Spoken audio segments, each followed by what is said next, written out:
him, but certainly better than the average SmackDown that we've been getting. So I think, I felt pretty good after yesterday's Raw.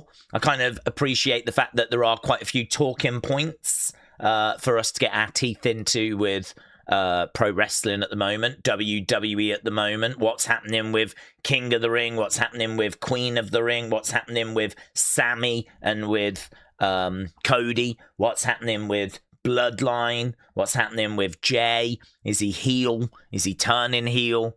Is Jacob turning heel, even though he's sort of been a bit confusing for a while now? Is Roman turning heel?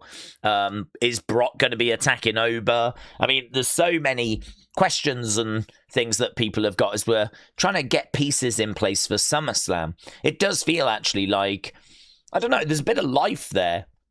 I will say that. This wrestling doesn't feel dead to me at the moment. Feels like there's a bit of life there. Don't know if it's quite what people are looking for, but even so, I'm pleased that there are a few things for us to get our teeth into. Obviously, though, that is one conversation. Another conversation is NXT, and that's kind of the conversation that we're here for. So let's have a look at the preview. It's where we always like to start with these streams. So this is what we got on deck. So Natty returns to NXT. She's going to be taking on Jada Parker. Miss Parker in action. Yeah. Miss Uso in action, taking on Natalia. So that should be a really fun match. This has been bubbling away for a few weeks. Tavian Heights and Jackson Drake clash in a North American title #1 contenders match. Should be interesting. It's not like a dream match or anything, but Jackson Drake seems to be someone they've highlighted as, being the future. They seem to be quite excited about Jackson Drake. Tavian Heights, he went over to Noah, had a very, very successful kind of run over in Noah. They were chanting his name. It kind of felt like he had clicked, and I was really excited for him to come back. It just seems a bit drab, to be honest. Tavian just hasn't really kicked on since he came back. Since he left No Quarter Catch Crew, I can't say that he's made much forward progression. Jackson Drake hasn't been around long, so I mean, I do like him in Vanity Project. Him with Micah is quite entertaining. So I don't know. I can't say I'm looking forward to that. I'm intrigued by it though, because I'm always waiting for Tavian to catch fire. I'm always waiting for Tavian to really show, kind of what he is capable of. I personally, I think we need to change the ring gear. I'm not a fan of the ring gear. I don't like what he kind of wears. I don't think it's the biggest problem. But him against Jackson Drake, I'm interested. I can't say I'm like losing my mind with excitement. Then we've got NXT champ Tony D'Angelo. He's going to sit down with Naraku before Great American Bash. And don't forget, Great American Bash. It is the big wrestling show that goes down that weekend. Don't let anyone tell you otherwise. Right? Don't you dare let anyone convince you otherwise. It is Great American Bash that is the big show that weekend in a couple of weeks' time. We're going to be doing it. It's going to be absolutely insane. It's going to be unmissable because we might get Enzo. We might get Takahashi. I don't know. We might get some other people, right? But they are kind of talking about there being potential surprises. I don't know who's available. I mean, names like Big Cass, but I don't know when he's out of his contract. Names like Mike Santana. I think he might be wrestling that same night, though, for TNA, because I know TNA have got a show. A lot of people are thinking that might be it for Santana. So I don't think we're getting Santana. But we might be getting Santana after the end of this month. I know WWE are interested. So we'll have to see, right? I certainly think WWE are going to be aware of the competition. And I certainly think they're going to stack the show. And I certainly think that if they've got any surprise cards to play, I think they play them. So I've heard rumblings of there being a potential surprise. And I think that when we see the Great American Bash card, I think it should look quite healthy because they know they're battling TNA and they know they're battling against AEW. and, you know, they want people to watch their show. So I wouldn't be surprised if there was a bit of main roster support as well. So this is the benefit of not having to watch like all these different shows and then having them all collide. It's just very clear vision as to what we're doing. We're doing Great American Bash, and I'm looking forward to it, to be honest. So we know that Tony is going to be taking on Naraku, and we know that that NXT Championship is being defended. As well as that, the Women's Speed Tournament begins, and I can't remember the bracket, but I don't need to remember the bracket because we've got the bracket right here. It's Izzy against Thea, so don't know. Could Thea get a shock upset victory there? Things aren't going brilliant for the Cullen at the moment. There's a bit of dissension within that group, so could it be that Thea gets the win and Izzy is like livid about it? And then on the other side, Ariana Grace against Layla Diggs. They like Layla Diggs, and I like Layla Diggs. She's put in some very impressive performances in Evolve, and you know, now she's starting to appear in NXT. I think it makes a lot of sense for Layla Diggs to progress, because I think she's a very interesting future star. And she's a heel. She's arrogant. So it makes sense for Thea to progress. It makes sense to do Layla against Thea in the final. I don't know that you want to do Izzy Layla. Plus also, because of the issues within the Cullen, this could be another issue if Izzy actually suffers a shock loss. So actually, I'm thinking Thea could progress. Thea needs that boost. Layla Diggs, I think, will get to the final. That means you do babyface heel. And I think Layla ends up winning this thing. And then that means we do Ren versus Layla for the Speed Championship. That's how I would book it. So I would be teasing and building up the issues in the Cullen. I'd be giving Thea a little boost by getting to the next rounds. I'd be having Layla go. The only person that doesn't really get anything from it is Ariana Grace. She's the only one that's not really, but she's just had a run with the TNA Knockouts title. So she should be okay to not really get much from this. So there we go. That is the women's tournament. I don't know what matches. First round action got Layla against Ariana as well as Thea Izzy. The action begins tonight, but I don't know if we're getting both of these matches or just one of these matches. But there we go. That is the brackets. So that's NXT. It looks okay. Not down on it. It looks okay. Looks like we're putting the pieces in place, as we said, as we head towards Great American Bash. Let's go over to the chat. Hello. Colton said, Enzo and Cass on the main roster makes more sense to me. NXT is cool, but the pop on the main roster would be nuts. And the tag division is dead on the main roster. Just the Vision and the Street Profits on Raw, says Colton. Yeet King said, Daze, what do we think about Raw last night? It was a bit meh. Roman telling Jacob to crush that celebrity with 2 splashes. Jay telling Cody, I'm coming for you, was scary to think last year Cody beat Jay. Yeah, all my thoughts are in the breakdown video. So, you know, there's not really much more I can add than, you know, what was in that.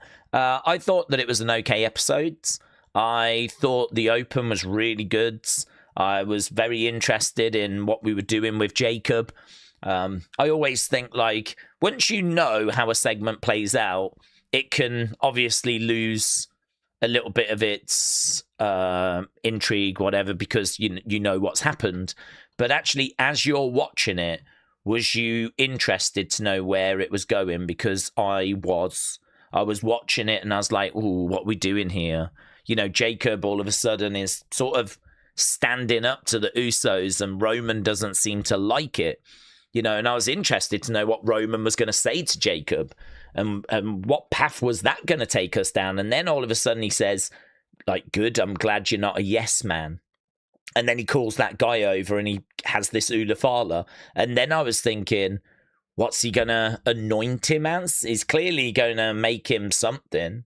But is he going to make him a right-hand man? And if he does, what does that mean for Jay? And what is that called? Is that an Ula Fala?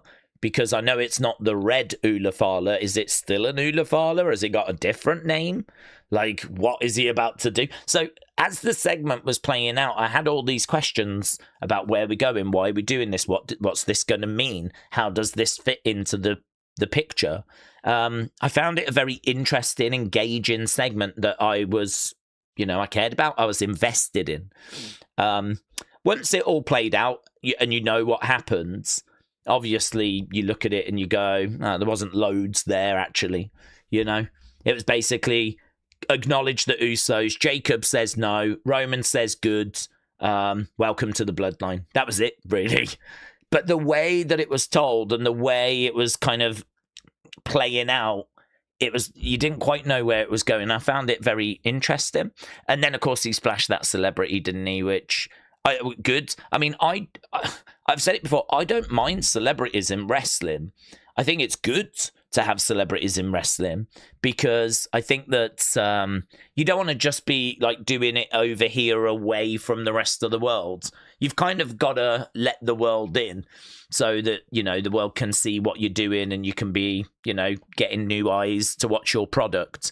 They should be going on late night shows. They should be going on game shows. They should be on magazine covers. Like, WWE should be out there doing interviews and interacting with the world. And sometimes that means the world comes into the wrestling world. And that's fine. And I thought what we did with Eric Andre was good. He was at ringside. He crossed the line a little bit by jiggling the Ulafala. Jacob grabs him, pulls him over the barricade, chucks him in the ring. He's not doing anything. It's not like he's trying to show how strong he is by trying to beat up Jacob. I mean, I don't need that. I don't need to see this guy, trying to wipe out the Usos, trying to make out this guy is, better than wrestlers. But instead, he just got smashed and then he got splashed a couple of times. And you go, yeah, that's kind of how it should be. You overstepped the mark, you paid the price. And I've actually got more respect for Eric Andre now because he's come into the wrestling world and he's allowed himself to be humbled a little bit, He's allowed himself to look a little bit silly, but he's made Jacob look cool and he's made, the bloodline look a bit ruthless. And I don't know. I was entertained, but I don't have no problems with it. My issue would be if he now turns around and says he wants a match. If Eric Andre says, I want to have a match with, one of the bloodline, I want my revenge, that's where I'm like, what the flip? There's no way Eric Andre should be able to beat any of the WWE wrestlers or even think that he could go toe-to-toe, I sort of feel like back in the day, a lot of celebrities just wouldn't even have dreamed of wanting to step into the ring with Andre the Giant or King Kong Bundy. They wouldn't even have dreamed of wanting to step in there with the Iron Sheik. I think there was just a lot more respect when wrestling wasn't completely revealed to just be, made up, to be scripted. I think there was a bit more sort of, don't fancy it, Not sure. Do you want to get in there with the Iron Sheik, who is actually a highly trained wrestler and could stretch you a million different ways if he wanted to? Legit, really strong. He used to do the Persian club thing, which is really hard to do, where you pick up those big Persian clubs and just swing them round your heads. They're so heavy. People pick them up and they're can't even hold them. And the Sheik's got them and he's doing the Persian club thing. Mattel actually released a figure of Iron Sheik. Came with a couple of Persian clubs because it's quite a famous demonstration. They used to get people from the crowd to try and just pick them up and they couldn't even pick them up. I mean, he was strong. He was legit. I feel like celebrities back in the day wouldn't even have dreamed of going, no, I'll give it a go. I'll step in there with the Iron Sheik. But now that celebrities know that this is predetermined, now they're like, I want a match, because they know that they're not really going to get hurt. So I think that is, for me, and has been for a long time, a problem. So the way we used Eric Andre, I thought was great. So yeah, no denying, that first part did a lot of heavy lifting. I thought a lot of the show that came after was just fine. You know, it wasn't bad, but we weren't really getting to any great ratings until Roxanne brought her ass out. So other than that, it was just pretty fine. But that first part up a good half hour, and Io Raquel was fine. Oba winning against Dominic was kind of done in an entertaining way, where there was obviously JD on the outside, there was the ring bell, there was Dominic trying to run away. I mean, Dominic and JD really did try to win that match, or did try to outthink and outmaneuver Oba, and it still was not enough, I don't know what else they could have done, unless there was just more people involved, or if they'd paid off the ref or something. I don't know what else they could have done. I thought they did a good job of trying a few things, like distracting him and using a ring bell and constantly trying to run away. But I mean, yeah, they just couldn't, could they? They couldn't find a way of getting past the big man, so probably not the most engaging main event, but I thought the way it was booked was pretty good. WWE legend Jelly Roll is filing for divorce from his wife, said Glockness. Yeah, I saw that. I was a bit surprised about that. I mean, he's filing for divorce against her, isn't he? She's a good-looking woman. I mean, I don't know. I don't know if something's happened, whatnot, but certainly when we saw them at WrestleMania, she was a good-looking woman, and they seemed to be very much in love. So for him to file for a divorce on her, I don't know. I was quite surprised by that. So don't know what's happened there. Wish him all the very best. Real Glock Ness said the famous Loch Ness monster picture with a Glock added because of my name. Is that your profile picture? Yeah, I can sort of see it now that you've said that's what it is. Very good. Hey, I've heard that the Scots are really making a lot of friends in Boston. I really want to ask. Actually, I did email Tommy to ask him about it. I don't think he's responded. Oh, God, he is the worst. He is the worst to flip him respond back to me. I sent Tommy a message just saying, Tommy, all I'm seeing are the Scots just having so much fun and just being loved by the people of Boston. Like, is it really that way? Because I wanted to know if he was like, yeah, it's mental. Or, no, not really. I'm not really seeing them. Because you never know if, what you're seeing is quite the true picture. But, I mean, my timeline is just full of Scots in Boston just marching with bagpipes and singing. They drunk one of the pubs completely dry. The guy said they were singing and dancing, and apparently the landlord was like, dude, whatever you're doing with this party, keep it going. I'll let you know when we sell out, like, as a joke. And apparently he did go back and go, we have actually sold out of 4 drinks now. Maybe we need to think of wrapping this up because they managed to drink apparently one of the pubs like dry, which has never happened to this place before. So the Scots are there, like, flipping. They know how to party, to be honest. They do know how to party. They are there singing, dancing, bagpiping. They were there, obviously, for the game the other day. And they've got another game in Boston, I believe. But it's a little bit of a wait. So I saw that some were thinking of going to New York for a bit or popping elsewhere. But, Scotland just took over Boston. So, big celebrations in the streets. Joshua, hello, my friends. Hope you're well. Daze, hope you're doing well. I want to say hi to you. See you in July. My dad says hi. Joshua, shout out to you, my friend. Shout out to your dad as well. Hope you're doing well. Shining Wizard says the brown variant is rare when you get it graded. Are we talking about poop? What are we talking about? Big Time said, Daze, I'm torn on Bloodline. It's the most interesting thing on Raw. Story developments are spread out, but they were so creatively bankrupt that we have to go down this rabbit hole, go in 6 years. Okay. Bloodline should feud with Judgment Day in a loser just ends the storyline, said Shining Wizards. Benito said, any interesting theories for Argentina, Algeria? NXT Carmen Live, let's go. Any interesting theories? Not really. I think Algeria are a little tricky team. I don't think there'll be a problem for Argentina. Certainly, we just saw France beat Senegal 3-1 quite convincingly, actually, in one of the best performances we've seen so far. France are probably the favourites for the tournament. So I think what you just saw from France in the second half was a glimpse of the benchmark. That's the level you've got to be at to win this World Cup.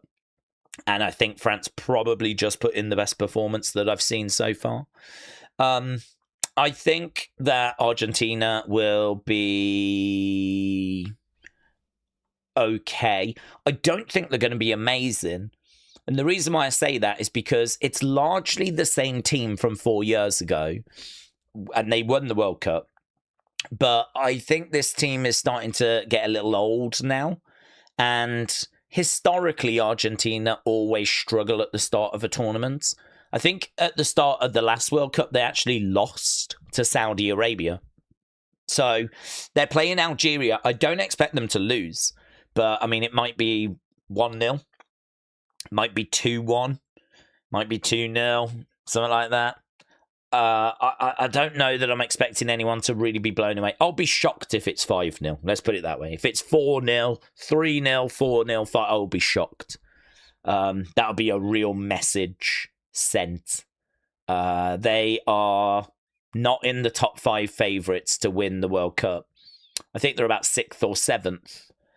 Most people are thinking they're just starting to get a little bit older now, you know. Messi has been in MLS, the American League, for the past, 4 years.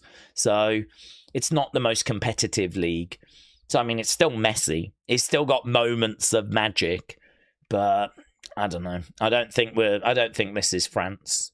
I don't think this is a team in their prime firing on all cylinders. So I fancy Argentina to win this game, but I don't think it's going to be a crazy score. Right. AAA, hello. Daze, what's happened with CM Punk? I heard he's angry and leaving WWE. New AEW talks. I miss him. When will he come back? If he's taken a break, then it has been a long time. When is he back? So, there's conflicting reports on this. And the last I saw was that it was a load of nonsense, that there's a falling out and that he's been unhappy and all of this.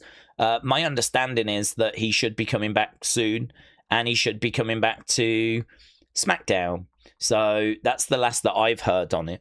There are people within AEW, and I do wonder if it's just AEW trying to create a buzz, but there are people in AEW thinking that no bridge can't be mended and all this kind of stuff. But yeah, I've seen actually the rumor debunked. I think this was a bit of noise that was doing the rounds, that he was unhappy.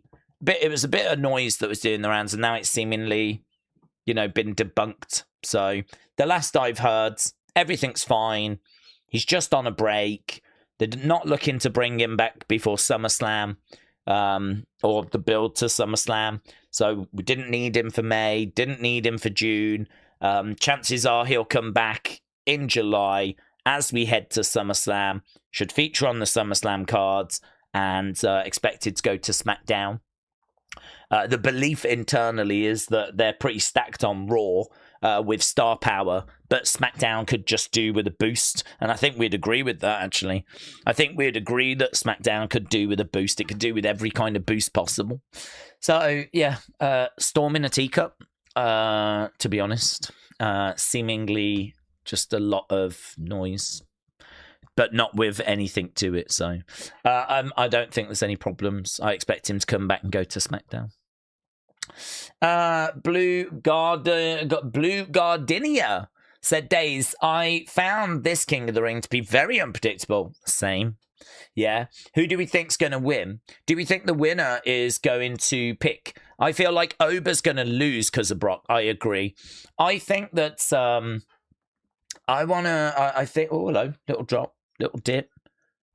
It'll only take a second. Only take a minute, girl, to fall in love. There we go. Yeah, so we just had a little bit of lag momentarily. I'm going to say refresh. So, Blue Gardenia, you said about King of the Ring, very unpredictable. Who do we think's going to win? I have got a feeling that it's going to be Jay. I agree with you. I think Brock getting involved in the final probably makes a lot of sense. So that way, Oba is obviously taken out. I think it's going to be hard for anyone to actually beat Oba and get past Oba, but this is where Brock can, be a thorn in the side. And Oba's already talking about Brock, isn't he? He said, I thought you might have shown up this week, and he didn't. Oba is now in the final, and so, I feel like the table is set for Brock to make his presence there. I fancy Jay to progress more so than Javon. And so that would mean that Jay wins King of the Ring. And this would surely mean that he picks either Cody or Gunther. Now, I think it could be Gunther. I think Gunther could get the belts from Cody. I think Cody and Sammy might be on a collision course. There's also big rumors about Cody CM Punk, but actually Cody CM Punk, I don't know if that makes any sense if the title is not involved. But Cody and Sammy definitely seem to have their issues. So that could be a thing that Cody moves on to. Gunther could then move on to Jay. So we do Jay against Gunther. I don't think Jay wins, but Jay does have a win over Gunther. Because he beat him for the world title at WrestleMania. I actually don't mind this being. I think this is not bad. I'm sorry. I'm going to disagree with a lot of people out there. I think that if Gunther wins the title on Friday, I think he is not going to lose that belt anytime soon. So what you've got to try and find is you've got to find credible opponents that Gunther can beat. Because I don't think you take the belt off Gunther. This would be WWE investing in Gunther. This would be WWE pulling the trigger on Gunther and saying, well done, you finally made it, yeah? You are finally WWE champion. So, I don't know about you, but I don't expect Gunther, if he wins on Friday, to then lose the belt at SummerSlam. So, that means that you've got to find credible challengers that Gunther can beat. And I think Jay falls into that bracket, especially because Jay has got a win over Gunther historically. I am actually going to say I think it's pretty good booking.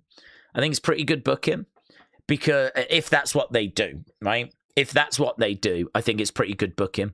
Because you've got Gunther as champion. You've got a credible challenger who has got a win over Gunther historically. And you've got someone that Gunther can beat, can get revenge over, right? Obviously, Jay is involved in the bloodline, and the bloodline is a major focus. Roman is going to be telling Jay to get that title, probably going to have Jacob getting involved in the match. Gunther's going to have, a lot on his plate. He's going to have to deal with a lot more than just Jay.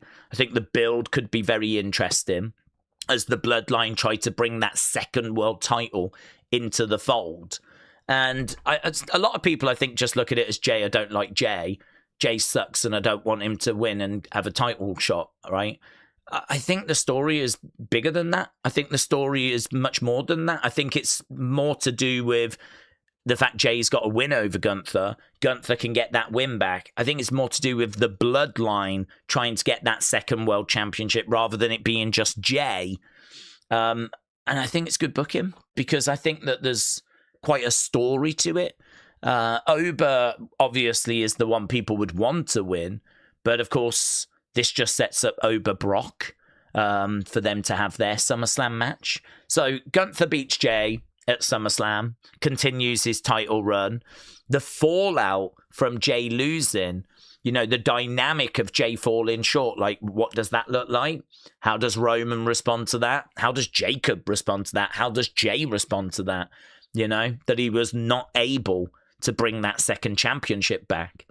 Then also it sets up Sammy and Cody. It also sets up over Brock, hopefully Hell in a Cell. And actually, I mean, I personally would have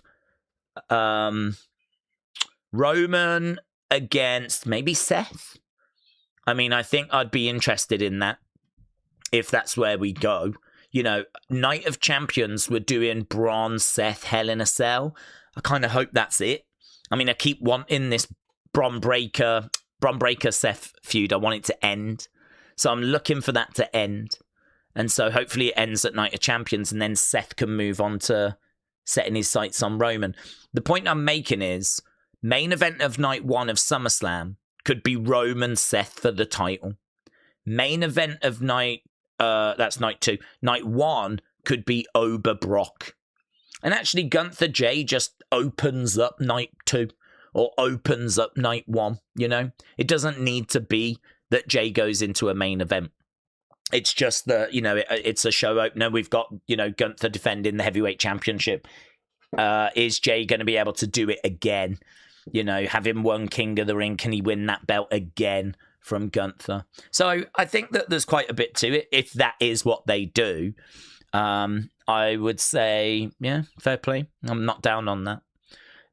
People will be. But for me, I'll be like, yeah, fair play. I did not predict Jay winning.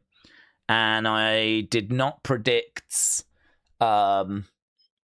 like Seth going out. I thought Seth stood a great chance of winning. I quite fancied Seth against Roman, but I suppose you can get to it anyway, can't you?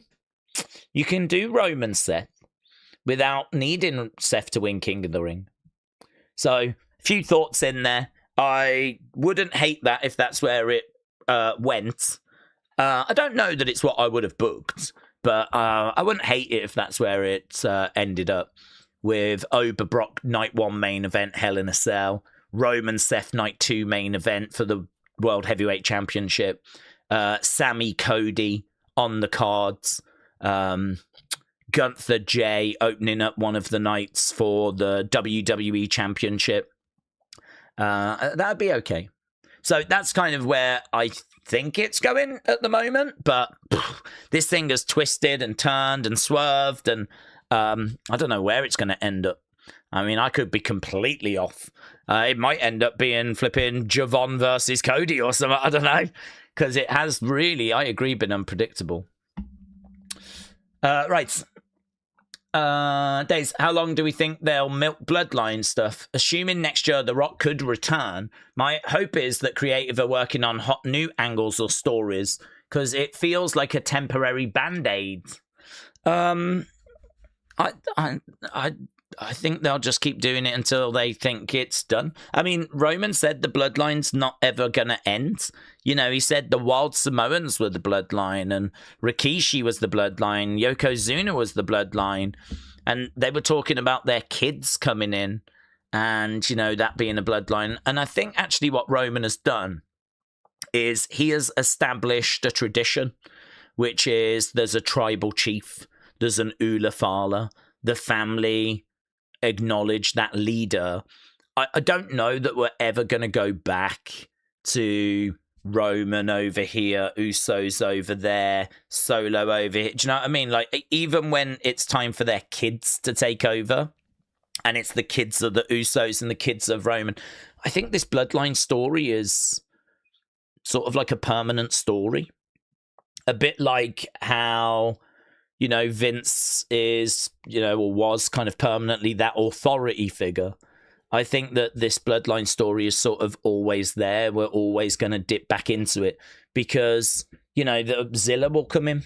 And I think when Zilla comes in, I don't know if he goes to NXT or the main roster, but when Zilla comes in, he's going to find his way to a Bloodline. And, you know, there'll be a group. It might be with Solo for a bit, or it could be alongside Roman. And then again, you know, you've always got that next generation that are ready to join. I mean, I don't know how old Roman's kids are or whatever, but it's such a big family with people at different ages. I don't know. I mean, this version of it could wrap up at any point. But I gotta be honest, man, I don't get the crying over it. I really don't. I think that I've been crying out for something good. And I think this Bloodline stuff is much better than anything we've been having recently. the segments are actually interesting. They're actually compelling. They're actually like, I care about where it's going. I care about what's happening.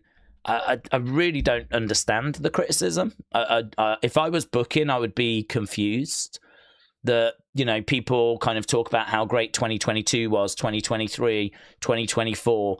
The reason why it all stopped being great was because the bloodline went away. You know, the bloodline sort of stopped being what it was as we headed towards WrestleMania 40. And we tried to do a bloodline thing. Didn't really work. We blew it off at the start of 2025 with the tribal combat match between Roman and Solo. And that was that, really. I mean, we went through all of last year with, you know, without the sort of bloodline thing. Instead, we had a look at Jay, didn't we? We had a look to see if Jay would be any good as a solo star, and we tried that as an experiment. Obviously, Roman was sort of kind of on his own and ended up getting betrayed by Heyman at WrestleMania. So, you know, we kind of looked at a few other things. And really, last year, it was about who's going to take over. And they tried with the Vision, and it failed. And they tried with a John Cena heel turn, and it failed. And I think we've tried with keeping the Vision going earlier this year. I think the Vision was still a focus in the early stages of this year. And then, of course, injuries hit and the whole thing just crumbled in our hands. So, I mean, ideally, they would want the Vision firing right now, but it didn't, and it wasn't, and injuries just wrecked it.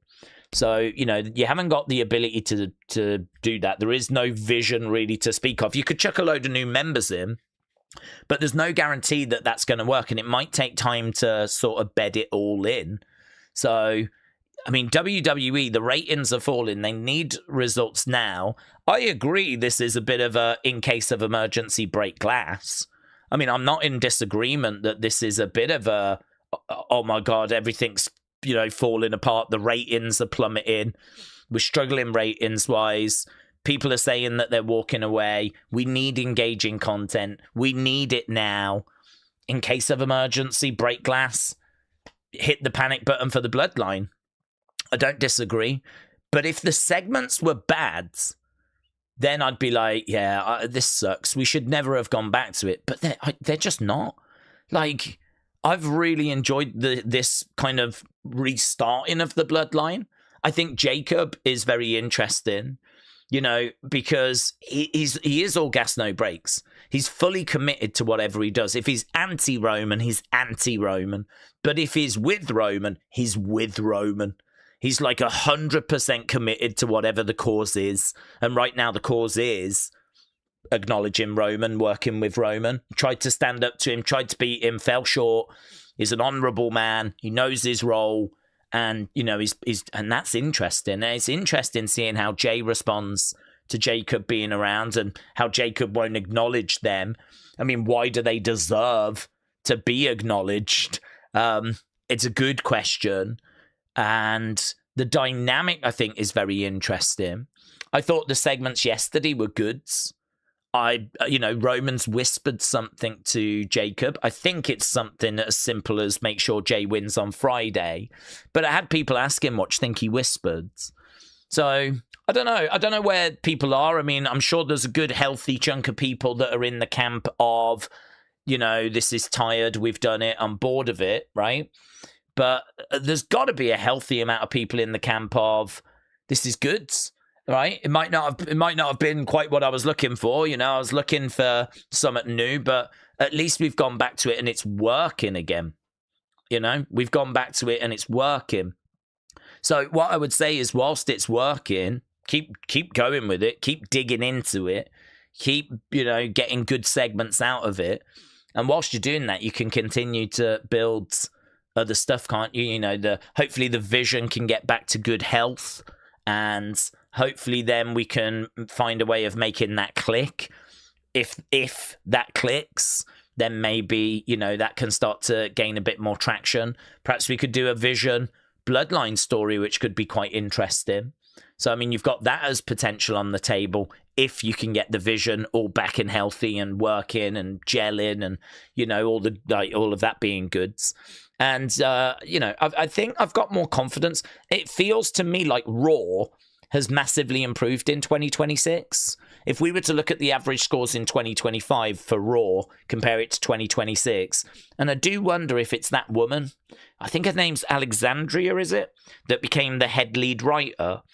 You see her a few times in like WWE Unreal. I do find myself wondering if she is a difference maker.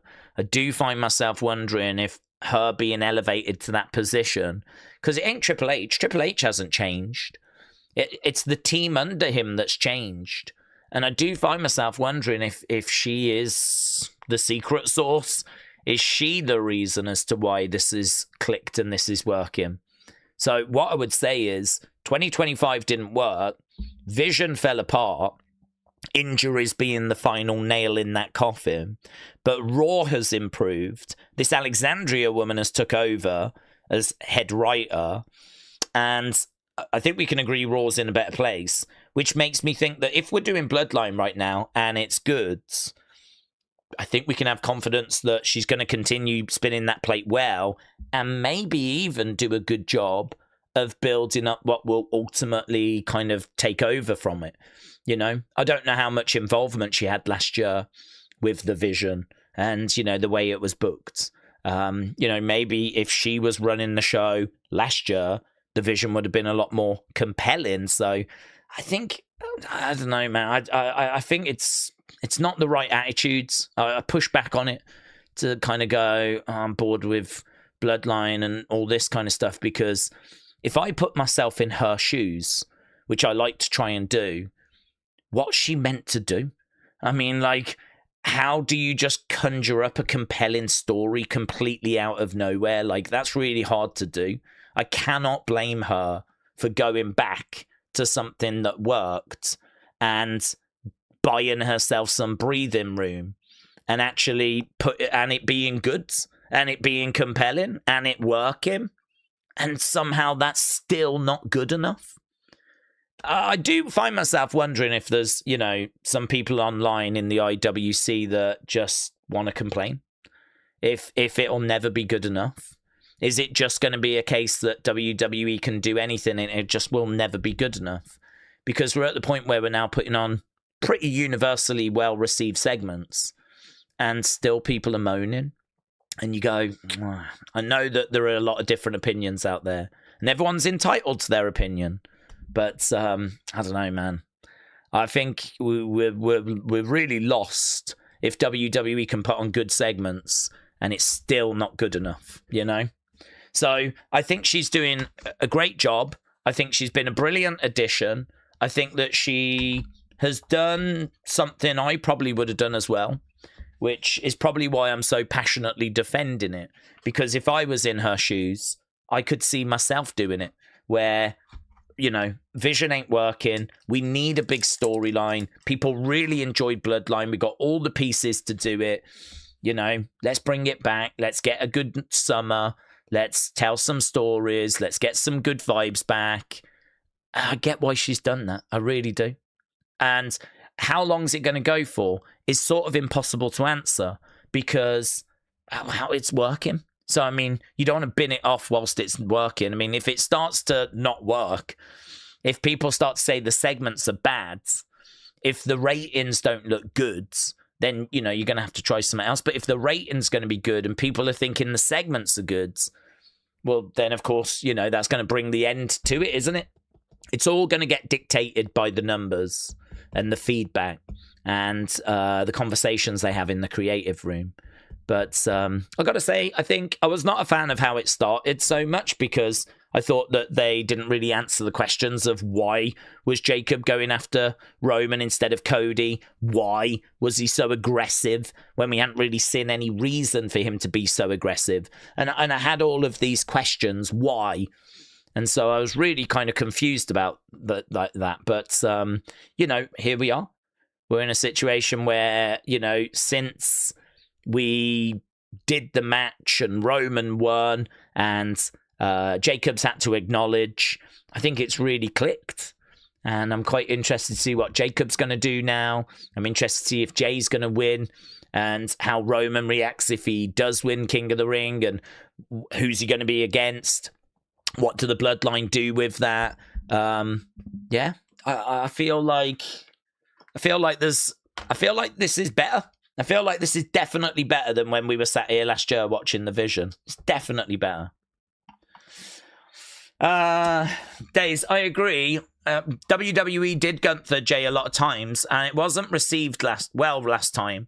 But I hate that WWE like to do repetitive matches. I find it frustrating, like Dom and Penta said AAA. Yeah, but I mean, we're talking about some of the biggest stars, aren't we? You know, Jay is one of their biggest stars. And even though he might not be seen as main event level by many of us, he shifts a lot of merch. He gets great crowd reactions. You know the numbers for him are going to look good. So he's someone that gets big reactions. It's not crazy for him to win King of the Ring. In fact, I would say someone like Jay winning King of the Ring makes a lot of sense, because I see Jay being sort of upper mid-card.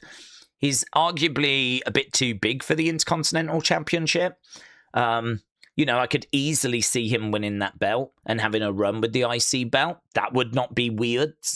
But equally, I could see him winning Money in the Bank. I could see him winning King of the Ring. It's just that the prize for King of the Ring means that you get a title opportunity.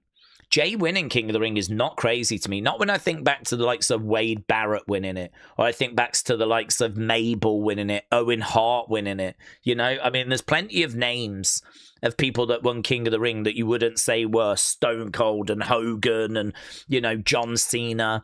Actually, a lot of the winners historically have been that sort of mid-card, upper mid-card, right? And I think Jay is absolutely in that bracket. He doesn't strike me as a crazy name to win. And I think that if he does win, then the prize is that he goes for the title. That's the bit where you go, not so sure, right? Even I'm in that boat where I'm like, I'm not so sure. I'm not a big Jay fan personally. So I'm not campaigning for him to get a title opportunity. But this is where, if you think about it from the other perspective, which is the Gunther perspective, you know, Gunther has retired John Cena. He's retired Goldberg. He's retired AJ Styles. And really the big loss that hurt him the most was the Jay loss at WrestleMania. Now, I believe he did avenge it, but it's perfectly fine for them at SummerSlam to meet again with a world title on the line. And, you know, this time, don't forget, I mean, it's not going to be Jay on his own. The dynamic has shifted a little bit, because you know that Jacob's going to get involved. And you know that there's the whole bloodline involved now. I mean, really, I wouldn't look at it so much as Gunther versus Jay. I'd look at it a bit more as Gunther versus the bloodline. And I don't know if that tweak in dynamic makes it a bit more palatable. This is not Jay on his own, yeeting, coming to the ring, being that goofy baby face, right? This is actually a Jay that's showing that he's got a bit more of a complex character now, because this is a Jay that's with the bloodline, that's showing is a bit of a hothead. Some people are saying he's not face anymore. I don't know. I mean, him going up to LA Knight saying, acknowledge me, you know, it's clear that he's getting carried away. I think the dynamic has shifted. I don't think that he's an outright heel. It's not like he just came down and started beating up LA Knight. You know, he was talking to him first. It's not like he was sneak attacking him or anything. It's not like they've changed that theme. People still love yeeting. It's not like, you know, he's having a go at the crowds. I mean, there's a few kind of signs that I would look for him to be outright heel. He's not berating the fans or ripping up signs or anything like this. The crowd are still with him, yeeting and, you know, and cheering. But it is a more complex character. So I think, you know, it's fine for people to meet, because you've only got so many wrestlers, and we've only got so many wrestlers at the top end of the card. So, I mean, you're going to have Seth Roman kind of crossing paths. You're going to have Cody Roman crossing paths. I mean, you're going to have these people that are going to, you just don't want to do it like 20 times in a row. But I think we did Gunther Jay. I think we did a rematch. I think I'm right in saying this would be like the third match between them or something in the space of like, cut in within the last couple of years. I don't feel like that's too... I don't even know if that's what we're doing, by the way. But if that is what we're doing, I think this would be a good win for Gunther. I think this would be him kind of carrying on with his title reign, having a SummerSlam match, beating a decent name. It's not the biggest name. It's not like he's beating CM Punk or Roman, but he's beating, a well-appreciated star that does well on the numbers, Jay. It's a bit like when Roman was getting wins over Matt Riddle, I mean, when Roman was Universal Champion, he was facing those kinds of names. He was beating the likes of Finn Balor. He was beating the likes of Matt Riddle. He was beating those level names as well as Cody Rhodes and Drew McIntyre and bigger names. But, within there was a win over LA Knight. Within there was a win over Logan Paul. And I think that I don't think this match would be positioned as one of the big main event matches, which kind of sounds crazy because it's the WWE Championship. But I think Roman's match would be one of the main events. I think Ober Brock would be one of the main events. So actually, this would be, Gunther Jay would just be a match that fills out the card, really. Probably opens up a night. So again, we're talking about a match that I don't think is going to need to, sell tickets, if you will, because I think they've probably got some other matches that are bigger that they can do that with. I think, SummerSlam is probably going to sell because people want to see the Ober Brock finale, maybe Brock actually retire, and, make sure that Roman's got a good opponent. We haven't even spoke about the women, but I'm sure Rhea will get a decent match.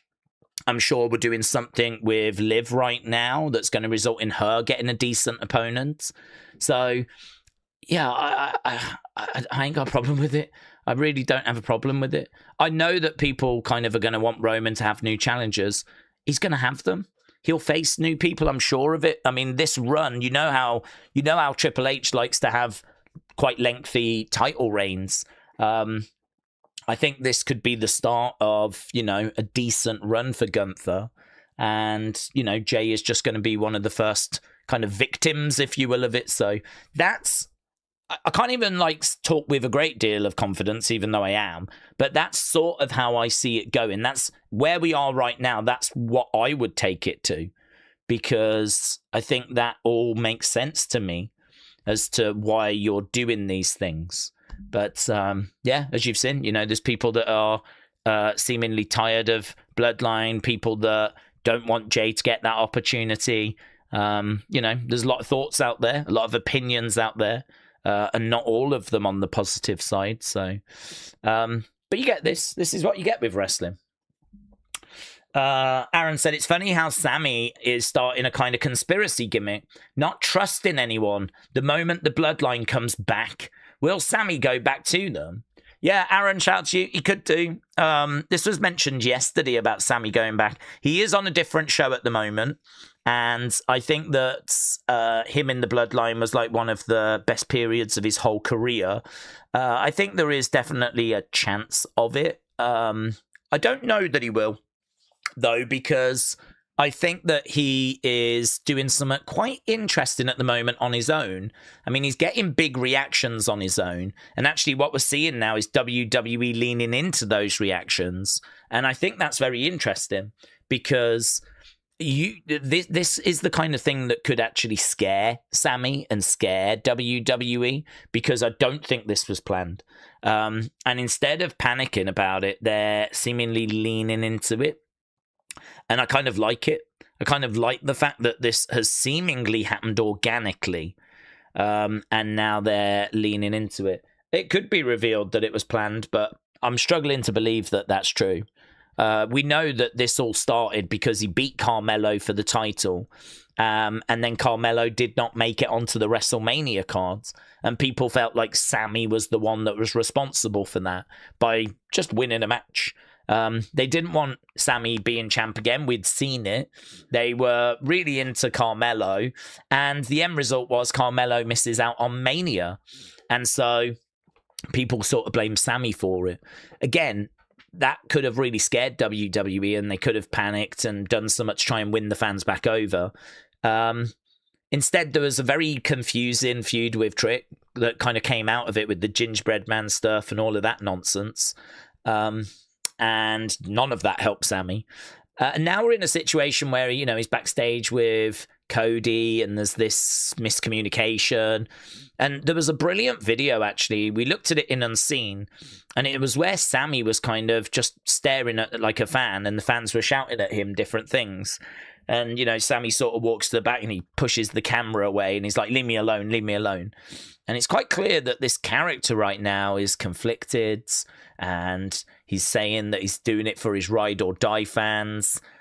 He's listening to the fans. He's listening to what they're saying to him. He doesn't like some of the stuff that's being said. He's arguing back with some fans as well as they're, you know, making their points. He's coming back with his own.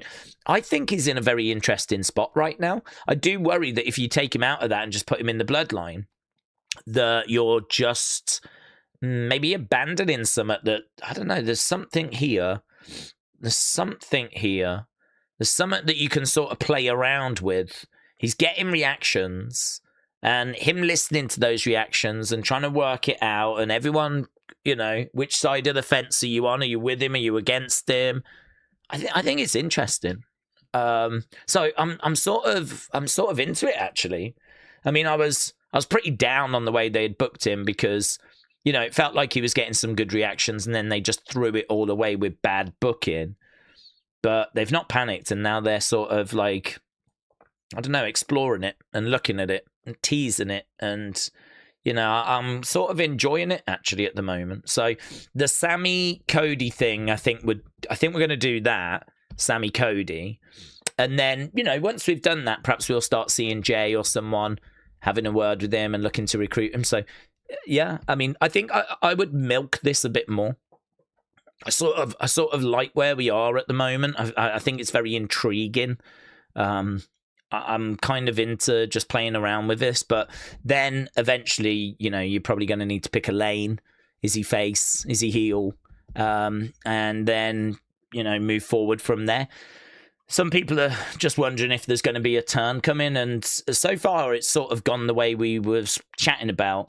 I mean, do you remember when he just walked away from Cody, and there was some that were like, that's the heel turn, and we were like, oh, I don't know, you know how WWE like to play around with it. I could see him saying something like, I tried to help you and you pinned me. And that's what he ended up saying. So, you know, according to him, what have I done wrong? You deserve to get choked out, right? You took advantage of me. I tried to help you and you rolled me up and pinned me. And so in that moment, I looked at you and thought, this can be a lesson. And I walked away. But then it happened a second time and he helped Cody. And then that ended up with Cody, I think, suicide diving into Sammy the other week. So obviously there's all this miscommunication, which, as I said, is quite fun to play around with. So I think we do that. Ultimately, eventually, maybe post SummerSlam, he might find his way going back to the bloodline. But I'm liking where we are right now. Word Live Scene fan said, do we think Roman could bring Rikishi back as a new wise man? No. Rikishi is quite old and I don't think his mobility is very good. I know he's had some health concerns and everything. So, I mean, Rikishi is someone that could get involved in the sense of, you know, a video package or could be in a front row or something for an appearance, but certainly not for like a permanent role, no. Where does Kevin Owens fit in with Sammy? Because he should be back soon, said Pat. Well, I've not heard any rumours about him coming back. We know that Kevin has got a serious injury. Kevin's actually been working as a trainer for LFG. So I haven't actually heard any update on him returning or what his health status is. but there's some concern there. I don't know what it looks like for him coming back. So you can always bring him back, though, to have a word with Sammy. He doesn't need to come back as a wrestler. I mean, it could be that Sammy, maybe snaps on Cody and Sammy just starts kind of spiraling, which is what I was talking about with playing around with it, Sort of, he could get a bit more kind of confused. He could really be struggling. Because at the moment, he doesn't know. People are telling him that he's acting like a jerk, but he can't see it. People are saying he's being whiny, but he's just really trying to... It feels like he's trying to get his point across. It feels like, when you've got a point and you really believe in it and people just aren't quite hearing you and you're just like, no, listen, right? And he's like that. It's like, look, I'm trying to show you that you're in the wrong here, right?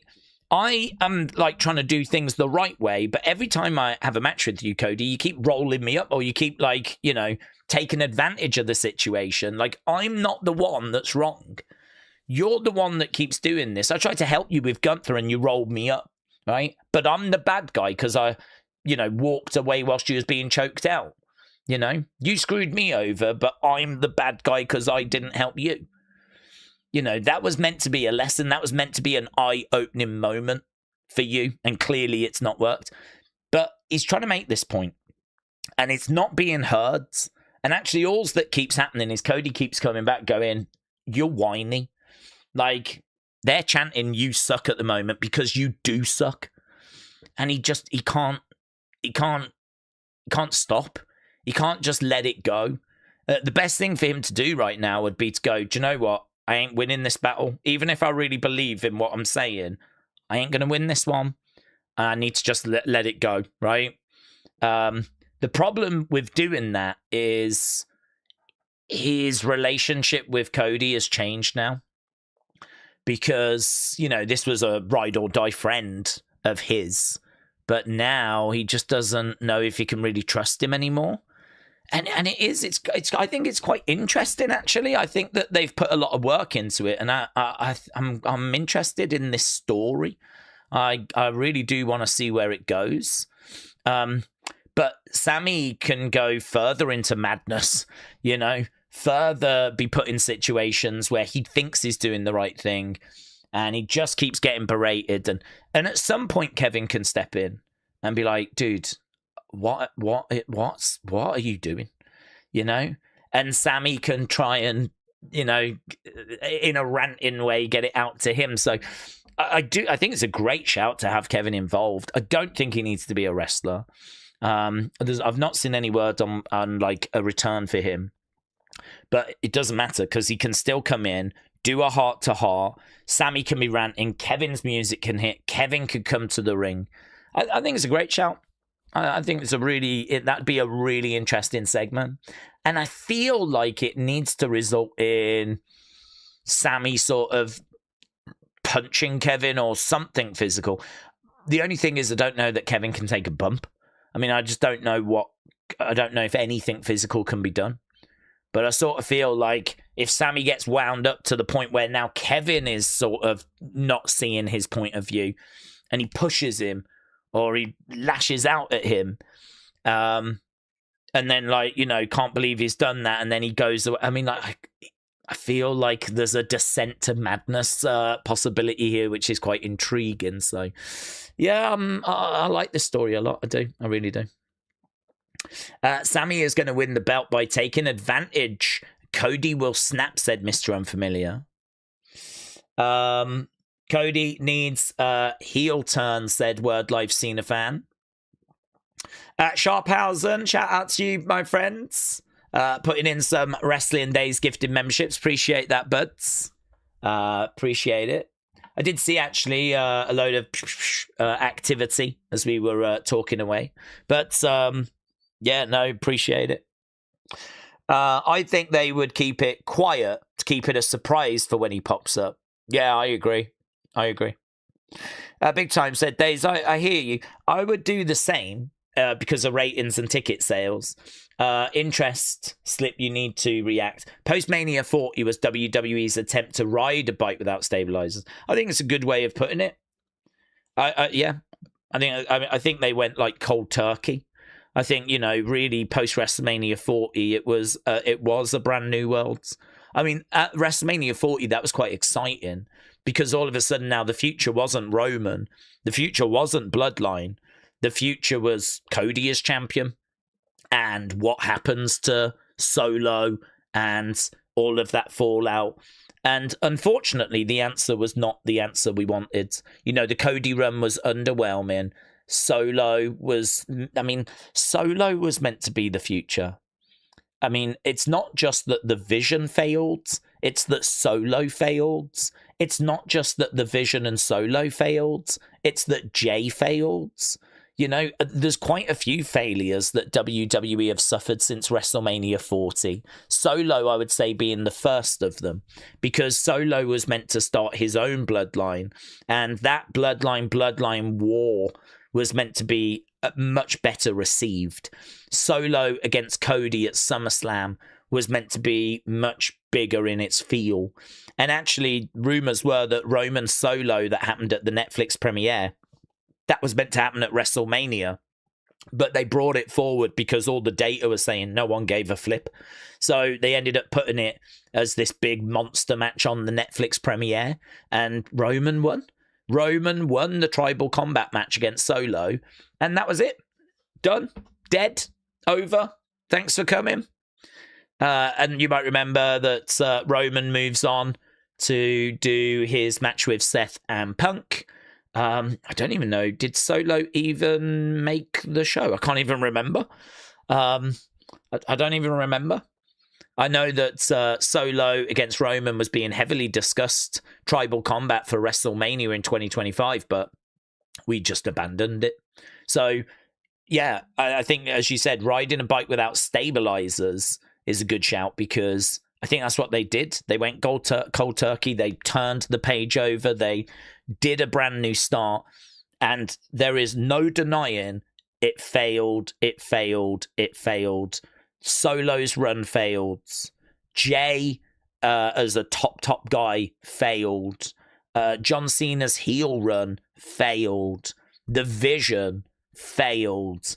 MFTs failed. Like, they tried stuff and it just kept failing. And this is why 2025 was so poor, because we took a lot of L's. I mean, there was a lot of stuff tried and a lot of stuff that didn't work.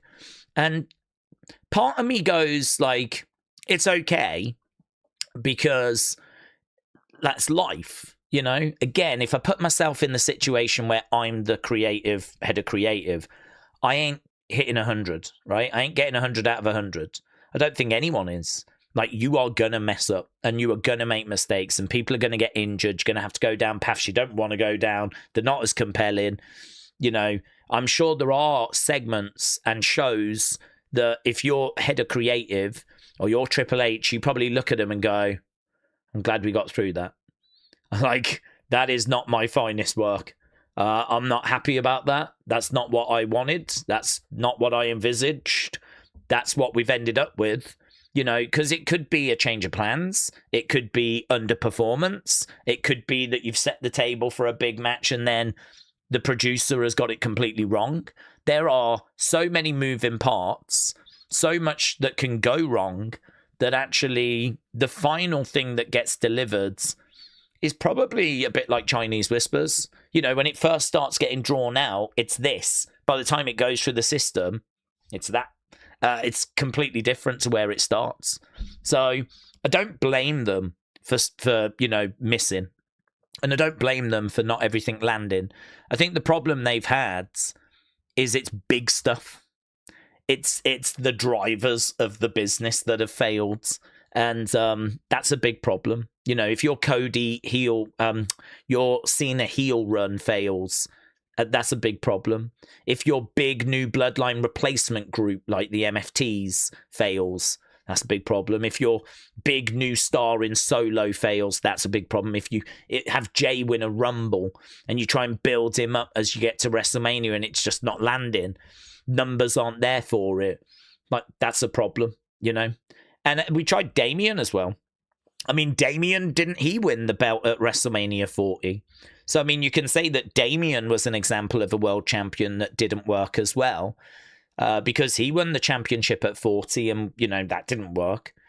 So, I mean, we've took a lot of L's. And so I think for us to be in the point now where it's like, do we try more stuff and potentially keep taking L's?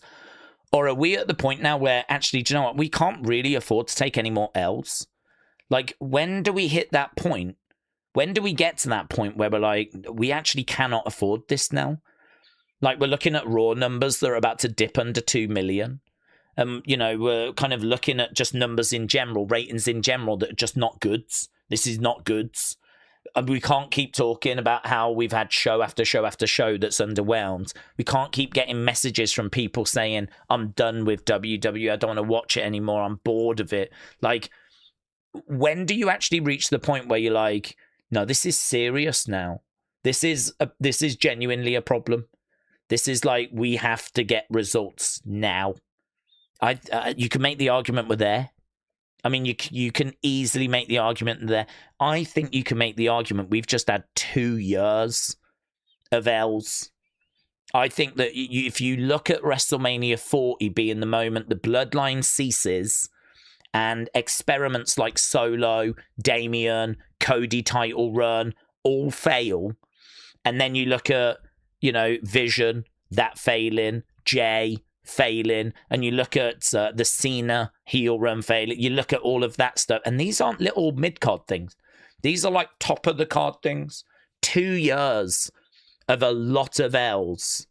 We could be at a point now where it's like, no, we need some wins, we need some dubs, we need something that's going to just work and provide good segments and some talking points, and you know, we just need some respite. We just need some shelter from the storm.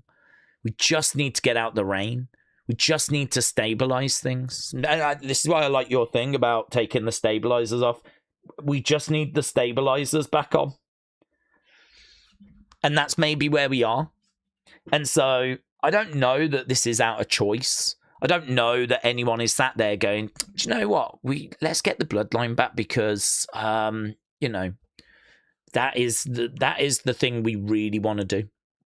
I think the thing we really wanted to do was have Jay pop in as like a top solo star, have the Vision killing it as a new group, MFTs being like this new bloodline, and you know, that's the kind of stuff I think they were hoping was going to work. But it's been a lot of L's. We need some dubs. We need some shelter. We need the stabilizers. I'm really honestly okay with us kind of doing this over the summer. Once we get past SummerSlam, I'm not sure, because I don't know what Roman's doing. I mean, a lot of it is going to be dictated by Roman's appearances, and I've got a feeling that he's been around in the summer and is maybe going to spend a bit of time away in the winter. I don't know that we've paid him extra money for more dates. We might have, but I could see it being a case where, you know, he's around in the summer to try and help things. I could see it being a case that this bloodline story was spoken about pre-Mania. Like, we're going to put the belt on you. We're going to put the belt on you at Mania, take it off Punk. And the reason why we're doing it is because it's going to go into this bloodline story. Hence why he knew that he was going to be around for the summer. So, I mean, it could be that this kind of is quite intense until SummerSlam. And maybe just a little after. I don't know what we do then. I don't know what it looks like then. But as if we're still doing Bloodline post SummerSlam, I'll be okay with it as long as it's working, as long as the segments are goods. And if the segments are goods, I don't know, man. I don't know where the problems are. I look for good segments. I look for fun shows. I don't really care who it is that's telling those stories. As long as it is working and it's entertaining and I'm enjoying it. And I must say that is where I am right now, personally. Let me just get some water, because I don't have any water, and I feel like I need some.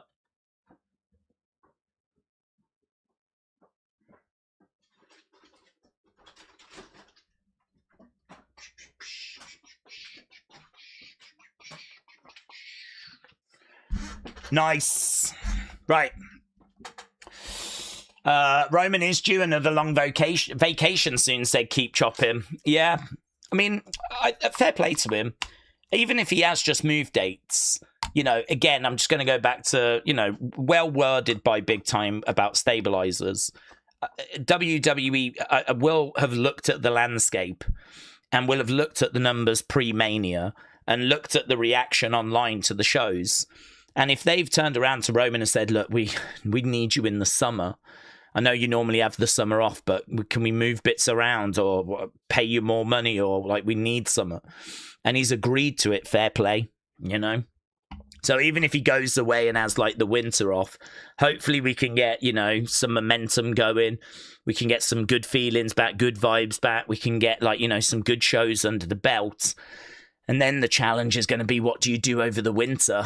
But with that Alexandria, I think that's her name, with her in charge of Raw at the moment, she's in my good books. I mean, at the moment, she feels like the difference maker to me, because I think it was earlier this year we heard that she had stepped up, and it just kind of coincides with that being when Raw starts to see improvement. So I see a connection, a correlation. With her around, I've got more confidence that even when Roman goes, that, you know, I think she's a good writer. I think she's going to be able to, you know, use the tools that she's got and actually come up with good stuff. So again, get through the summer, bit of breathing room, bit of thinking time. What is Raw going to look like post SummerSlam if Roman's not around as much? What do I want it to look like? Who do I want to push? Who's showing good numbers? Who's connecting with the audience? Blah, blah, blah, blah, blah. Use the data and, you know, plot a way forward. So, yeah, I'm optimistic. I don't have any concerns for Raw. SmackDown, a bit different. SmackDown is a bit of a dumpster fire, but past few weeks have been better for SmackDown. And actually this week we got that big championship match, so that hopefully will be good. Okay, let's go down and get some comments. William, hello. Hope you're doing well. Wrestling Andy said, do we think Roman will be retired by a fellow Samoan? It would be a shame to not pass on that tribal chief role. I think there's a chance of it. It's hard to say, because equally it could be that WWE want it to go to a Oba, you know? I mean, it's probably going to be something that's decided between Triple H and Roman when the time comes. I think normally when you've got a star of that magnitude, they like to give them a real say. You know, how do you want to go out? So I think Roman will get a chance to decide. And I think if Roman chooses, it probably will be a Samoan. And it could be a passing of the torch, Ulafala. So I think there's a very good chance of it. But, you know, Triple H might be in a situation where he really believes that, you know, this is the person that could really benefit right now. This would be massive for whoever. I mean, it's hard to say, because it probably won't be Oba by the time we get to that point. It'll be that next big thing, you know. So it's hard to guarantee it, but I think Roman would have a say. It just depends on what the options are at the time, you know. Is there a credible Samoan that could do it? I mean, you know, by the time we actually get to it, Jacob might be well established. Would it help him at that point? There might not be another option on the table that's anywhere remotely close. So again, it depends on what the landscape looks like, doesn't it? But I think it's definitely an option. I think that Roman would probably put family first and, you know, want to give it to someone, but just depends who's around. Salaria said, I think Tatum should come to the main roster. I think she lost the title to Zarya and they didn't touch the character. Oba, Trick, Javon were not changed and it worked. Oh, she will go to the main roster. I don't know if it's now, but she will go to the main roster. I don't mind if she just stays a little bit and just, has that run with that top title again. She did have a run before. It wasn't the longest of runs, but yeah, I don't mind, to be honest. I don't mind if they take their time. We've seen people get called up and just not used very well. I mean, I look at Julia and I look at Kiana, I look at Jordan Grace, and I suppose my concern is that get into the main roster is one thing, but being used well is a completely different thing. I don't want her going up unless they've got creative plans ready. I don't want it to be a case of, oh, she's done everything she can in NXT now, let's move her up. That to me is not the right way of looking at it. The right way of looking at it is, it doesn't really matter what she's doing in NXT. Like, she could be champion. It doesn't matter. Oba was champion, but they wanted him, and so he just left the belt in the ring. I know that people weren't crazy about that, but to be honest, NXT is developmental.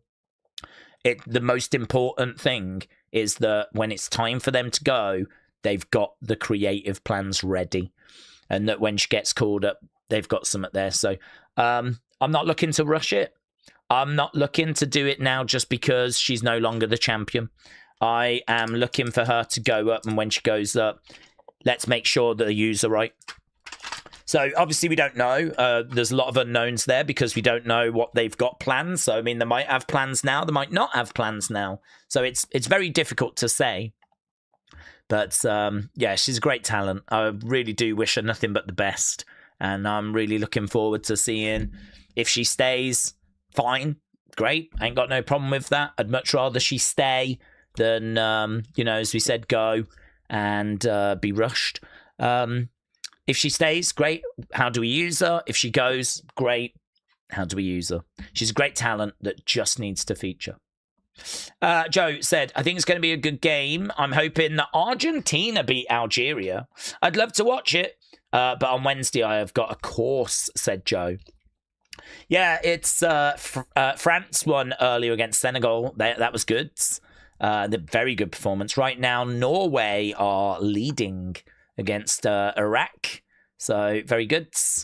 And I think that's the last game for today, is it? I think tomorrow... Oh, wow, it's confusing. Technically, tomorrow is 2 o'clock in the morning, right? So technically, Argentina, Algeria is on in an hour and a half. That is technically classed as the next day. I suppose it is the next day here in the UK because it's 2 o'clock in the morning. So we've got Argentina, Algeria. We've got Austria and Jordan. Then we got Portugal against Congo. And the day wraps up with England and Croatia. Then on Thursday at midnight, there's Ghana, Panama. Then there's Uzbekistan, Colombia. And then we're back round again. So Thursday, we have got Canada in action again against Qatar. They need a win in that. Switzerland against Bosnia will be a fun game. So Thursday, tomorrow, we've got England. Thursday, we're back round again. But there are a couple of teams that we still need to see, like Uzbekistan and Colombia. We haven't seen those guys yet. We haven't seen Ghana, Panama. So that's all happening Thursday. But yeah, lots going on with the World Cup. Every day there's like 4 or 5 games. So it's very good, very exciting. I believe USA play on Friday. That's 8 o'clock UK time. USA against Australia. USA should win that, but Australia looked pretty dogged the other day. They looked pretty good the other day. So USA should win it, though. I'm expecting them to win it. Some good games coming up. Scotland, Morocco. Andy, how are you feeling? Don't feel brilliant for Scotland there. Morocco looked good. That is going to be a challenge. And the problem for the Scots is once they deal with Morocco, they've got Brazil after. It's a horrible group. But I think they've got an 88% chance of getting through because they beat Haiti 1-0. That win is a massive, massive win for Scotland. They just need a point. If they can just draw with Morocco, the celebrating in Scotland will be flipping limbs. So that's all going down on Friday as well. So we got USA on Friday, Scotland on Friday, Mexico on Friday. Thursday, we got Canada. So that'll be good. We've also got Switzerland, Canada, the big one. Thursday, a little bit quiet, to be honest. We could see Colombia, though. Colombia will be worth a watch. Just for the girls in the crowd, really. Canada will be good. So we got, things on Thursday. Big day on Friday. And, of course, tomorrow, England step onto the world stage. Horrible, tough match against Croatia. Croatia got to the World Cup final in 2018. They are a team we have beaten since, but you don't have easy games against Croatia. I don't think England are going to be sending out a message. If they beat them like 4-0, that would be mental. But I'm thinking this is going to be 1-1, maybe 2-1 England. Just need to make sure we don't lose. Just need to make sure we don't suffer a loss, really. So, yeah, very good. World Cup, very exciting. Lots going on. If Scotland do go through, it'll be bigger than the Knicks winning the title, said Andy. Well, I'm rooting for you. I keep seeing all these radio pundits like Jason Cundy on TalkSport and whatever wearing Haiti shirts. Do you know, it's weird. I really, honestly do not feel that way. And I think I'm like really in the minority. And I'm not even just saying it. Like, I don't feel that way. Like, I know that Scotland want England to lose, right? It's fine. Like most countries, pretty much every country wants England to lose, so I can live with that. That doesn't bother me. But that doesn't really dictate how I feel, because if every country that wanted England to lose, I then wanted them to lose, there wouldn't be any other country for me to cheer for, would there? Because pretty much every other country wants England to lose. So, yeah, I know the Scots want England to lose, and what I keep hearing is that's why England fans want Scotland to lose. But I don't. I want Scotland to win. I thought the singing of Flower of Scotland was incredible. I watched that video of fan footage from the crowd, and they are just belting it out. I mean, some of my favourite videos I've watched this week have been Scotland fans in Boston. And them marching down to Fenway, taking over Fenway, no Scotland, no party, and chanting that out. And I've been getting like Boston news reports on YouTube where they're talking about loving their new Scottish overlords and stuff like this. And there's like policemen that are wearing Scotland shirts and doing keepy uppies. And Boston have just took Scotland to their hearts and vice versa. Scottish people just loving Boston. Boston are loving Scotland. And it's a loving. It's great. So I've really been enjoying watching that. I was really pleased that Scotland got the win over Haiti. I'll be hoping they get the win over Morocco as well. And I'd love to see them go through. Obviously, if they face England, I'm going to be cheering England. But, yeah, no, I really want Scotland to progress. I want them to go through. I'd love for them to win a knockout game. I think that would just be crazy scenes in Scotland. None of this affects me. None of this so far affects me. Does it? I'm an England fan. What difference does it make to me if Scotland win and progress, or if they don't? It doesn't make any difference to me. So why not support it? Why not? I mean, the only thing will be if they face England and knock England out. I mean, that would be the devastating thing for me, of course. But any team that knocks England out is going to be a devastating blow. So, yeah, Scotland going through. I'd love to see it. I'd love to see them do well. I'd love to see them take a team out in the 32. God, imagine if they got through and it was like them Germany or something, and they knocked Germany out. I'd be right behind Scotland. I wouldn't wear a shirt. I wouldn't be painting the face. But I wouldn't be dressing up as Nessie. But, I'd definitely be right behind them.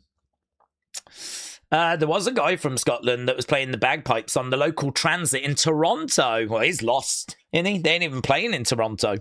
They're playing in Boston. Then they got another game in Boston. And then I don't know where they go after that. I don't think it's Toronto. So he's got his geography completely wrong. Tony, just I don't get the gimmick. I don't get him. I want to like him, but I can't be fake and say I'm a fan. Yeah, no, that's fine. Everyone's obviously entitled to their opinions. Yeah, I must admit it's not grabbing me at the moment. I like his entrance, but there's not much depth there. I mean, when he was doing the Tony D'Angelo thing and he had a family and he was like the mob boss, it was maybe a bit cheesy. And maybe what we've got now is more credible. Maybe what we've got now is it's got a bit more aura to it than what he had before. But what he had before was fun. And I don't know if it didn't connect a bit better, actually. The gimmick was, but I don't know. It's tricky. I still don't feel like it's clicked. I agree. I think the Tony thing was missing aura. Now they've got a bit of aura, but actually now it's lost all the fun. And actually now there's not much substance to it. He's just this moody guy with a nice entrance, and that's it, really. I think part of the problem is that his matches are not barn burners. I'm not like looking forward to Tony matches. You know, Tony against Naraku, 375, maybe knocking on the door to a 4 because of the drama of the title being at stake, but that's about as good as I see it getting. I'm really going to struggle to say it gets any better than that. So yeah, I'm sort of with you. I think his promos are okay. Don't think they're bad. I think his in-ring is not the most exciting. I think his character is a bit two-dimensional. I think he's got a decent entrance, sort of like the music, the entrance, the looks okay. But yeah, what is there to him? How do I connect? If it's about connecting with the audience, how do you connect to this character? What am I rooting for? What am I connecting with? I know he's been in developmental a long time. I know that he was, doing the family thing and all of that, and now he's got more serious, but I don't know. It's hard because, like, I feel like they're in front of the same crowd every week. And the problem with that is that crowd just love everyone. That crowd just support everyone. They cheer and support everyone because that crowd is there for, a good time. They're clearly all friends in that crowd. There's a guy that's kind of like shouts out a thing. There's like a call and response thing the crowd do, which you never hear in WWE. Because crowds are obviously always different. And so it's really weird to see someone in the crowd kind of going, ba ba ba ba ba, ba ba ba, ba ba ba ba ba, ba ba ba ba ba. Like, he shouts them out, they respond. And you never see that in a WWE crowd. But it's because this crowds meet up every week and they know each other. And I'm sure they probably go for drinks and all this kind of stuff, And as a result, like, they've got this very strange, different dynamic to any other crowd. And the problem is that this crowd will cheer everything. So you can't really judge anything from the crowd reactions. The crowds are loving everything. This is awesome. This is great. Miss Parker, Tony chants. I think, this is why Sean was like, we need to get out on the road like this, that we need to get like real crowd reactions. We need the superstars to know what it's like to be in front of, these different fans. And this is why getting out there and actually, because I don't think that Tony is connected. If you watch the show, it might not seem that way because the fans are right into it, but the fans are into everything. This is such a strange crowd because when does WWE just run the same building week after week after week after week? Doesn't do it with Raw. Doesn't do it with SmackDown. Doesn't even do it with AAA. Doesn't do it with Raw. Doesn't do it with SmackDown. But it does do it with NXT. And as a result, it's the same people week in, week out. So, yeah, I don't disagree. I think that I don't know that connection's there, but you might not know that if you watch the show. Pat said he was an NCAA champion at Penn Station, which is a strong D1 wrestling school. They decided to make him like Tony Soprano 20 years after The Sopranos was popular. Well, maybe they should have dug into his proper wrestling attributes. I think as a professional wrestler, it's a bit flat. I think if you look at someone like Kendall Gray, who obviously has got that amateur wrestling background, or a Kurt Angle or a Chad Gable, and you look at how they've been able to add in the professional wrestling aspects and make their matches really compelling. I mean, Kendall matches, her match the other week, she had a match with Kalani Jordan. I think Meltzer gave it 4.25 stars.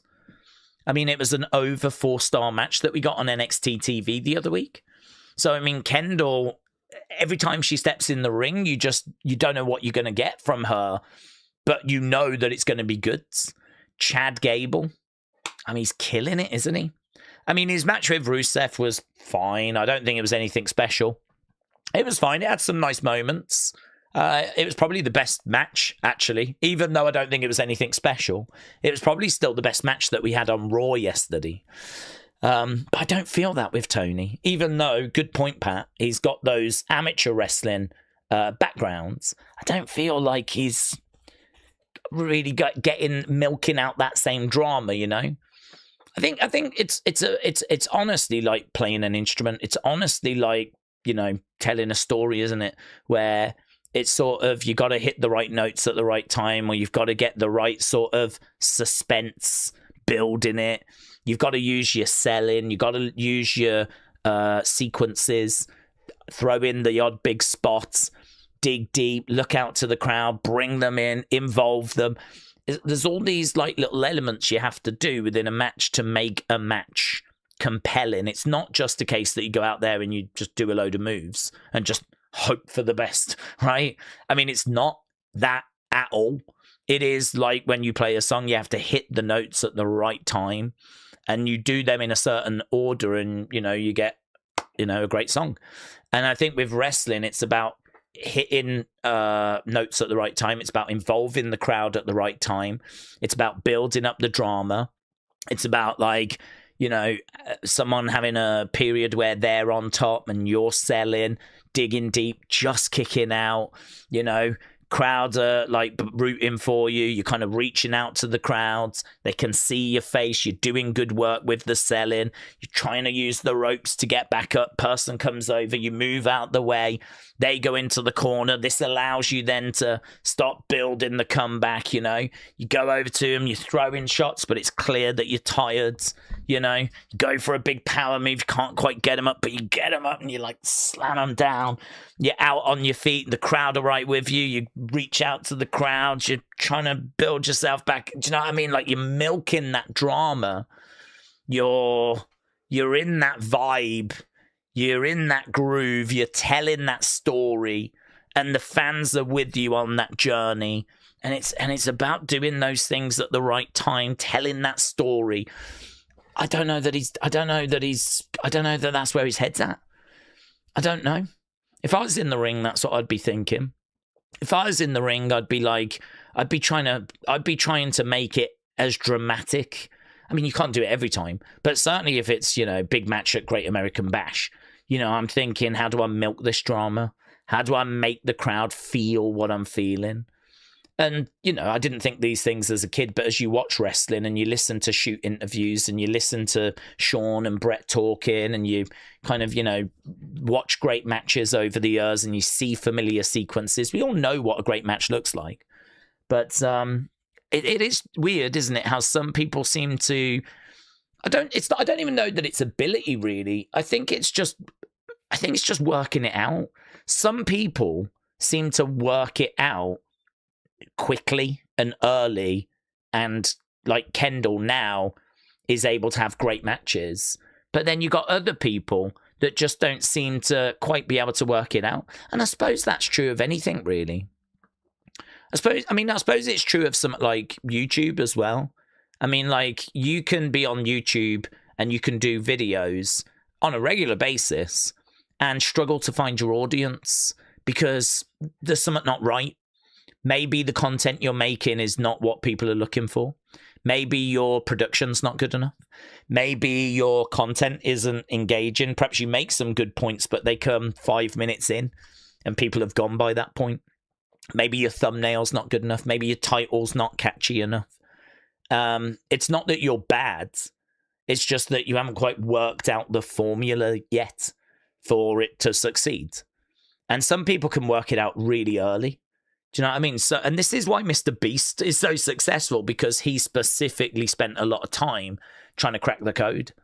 And, you know, I know has made comments recently saying he reckons with his knowledge, he could just create a channel that gets like 10 million subscribers without even showing his face.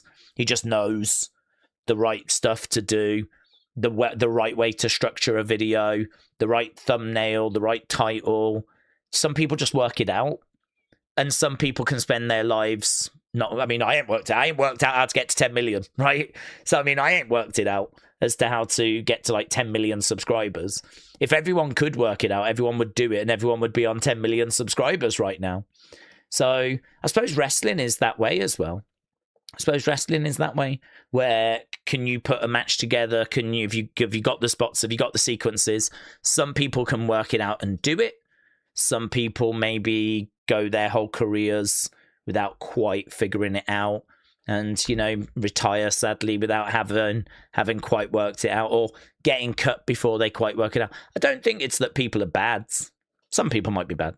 Some people might not have the right athleticism or agility or whatever, but most people that, you know, get signed by WWE have got the ingredients. It's just, can they put it all together to bake the cake? Certainly Roxanne Perez has baked the cake. I think we can all agree with that. Johnny Gargano signed in August 2022. I don't know if it is a 4 or 5 year deal. I do wonder what the end game is with this plank gimmick. Since Ciampa left, Johnny's in a weird spot. I do wonder as well, actually, is it a case that he is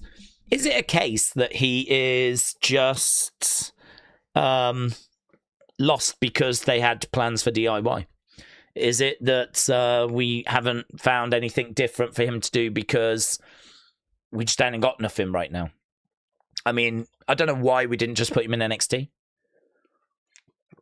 I don't know why he didn't go there. I mean, surely him being in NXT would have been better than him just lying down and not doing anything.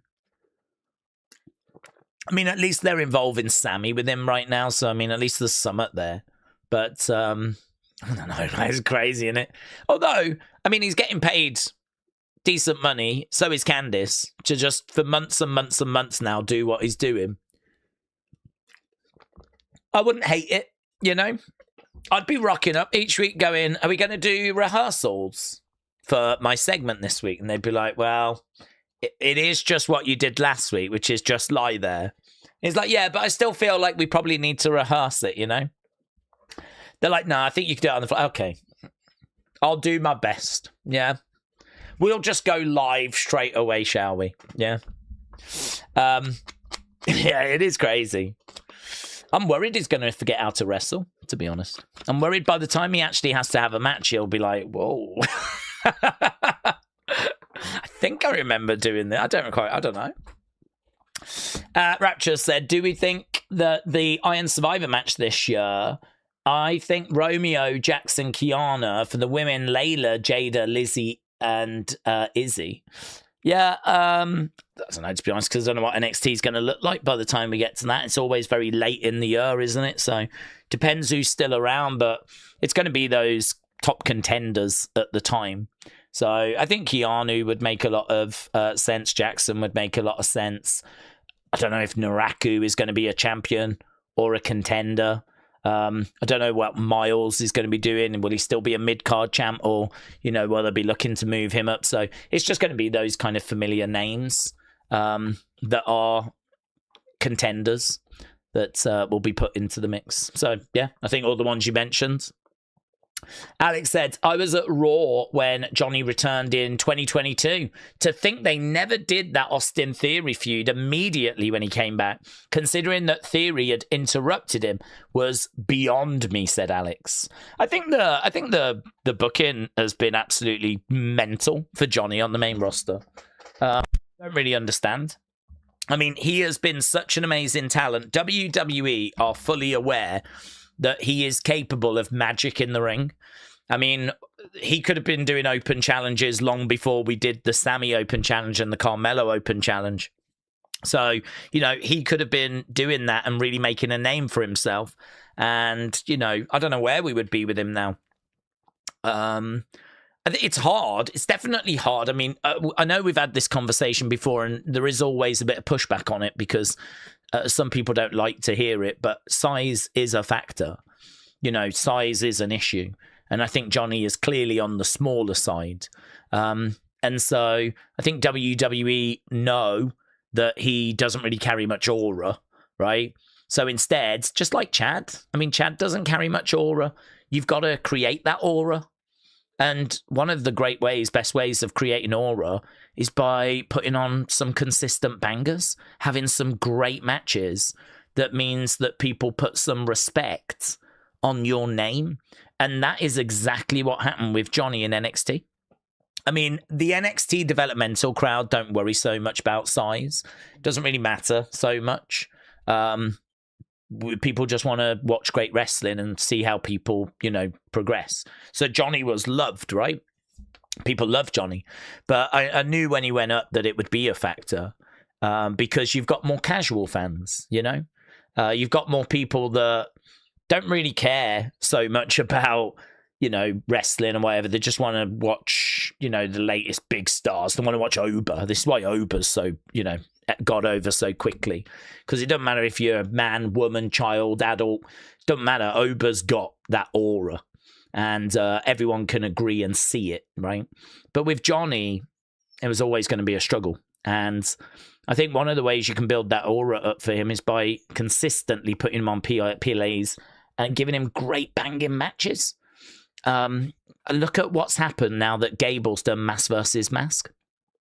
Mask versus Mask is regarded as match of the year. I don't think too many people would argue with that at the moment. I think it is match of the year, and some people will say it's an AEW match. I'm talking WWE, but I think look at it. I mean, look at the way he's being used now. Look at the reactions that he's getting, just coming off that feud and certainly coming out of that match. And it is crazy to think that we could have been doing this with Johnny. And we know that Johnny can have great matches. He had them consistently in NXT, hence why he was one of the most loved NXT stars ever, maybe number one. I mean, if you have to pick just one NXT person to say that is the person that represents NXT, Johnny is the first name that comes to my mind. I think he had amazing matches in a tag team with DIY. I think he had amazing singles matches. I think WWE went through a pretty long period of not getting 5-star ratings, and Johnny then started to pick up 5-star ratings. I know some people will say Adam Cole. I don't know about the longevity of Adam Cole. If you think about how long Johnny was in NXT compared to Adam Cole, I think Johnny is there a lot longer. I think his impact is just as great. Think about his matches with Adam Cole. Think about his matches with Tommaso Ciampa. Think about that match with Andrade that we rewatched recently. Just so good. So good. And the way that he was in NXT and the way he was used and the way that he is used now on the main roster is so disappointing. So I don't know where we're going with the plank thing. I hope that it leads to something good. I'm a big Johnny fan. I wave the flag for him. I wave the flag for Candice as well. I do like Candice. She's someone that I wish they did more with. But at least they're still there, you know?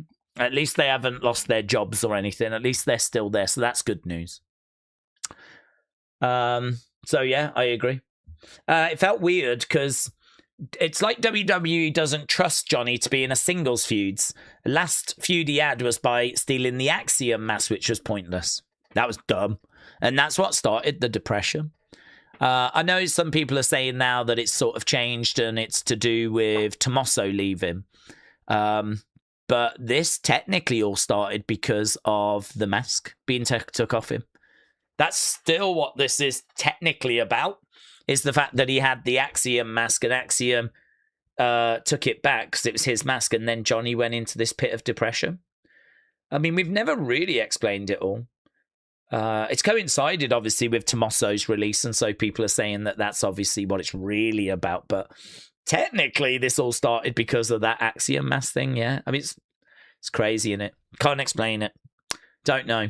There are definitely a lot of things that WWE do which I look at and I go, if I'm in that position, would I do that?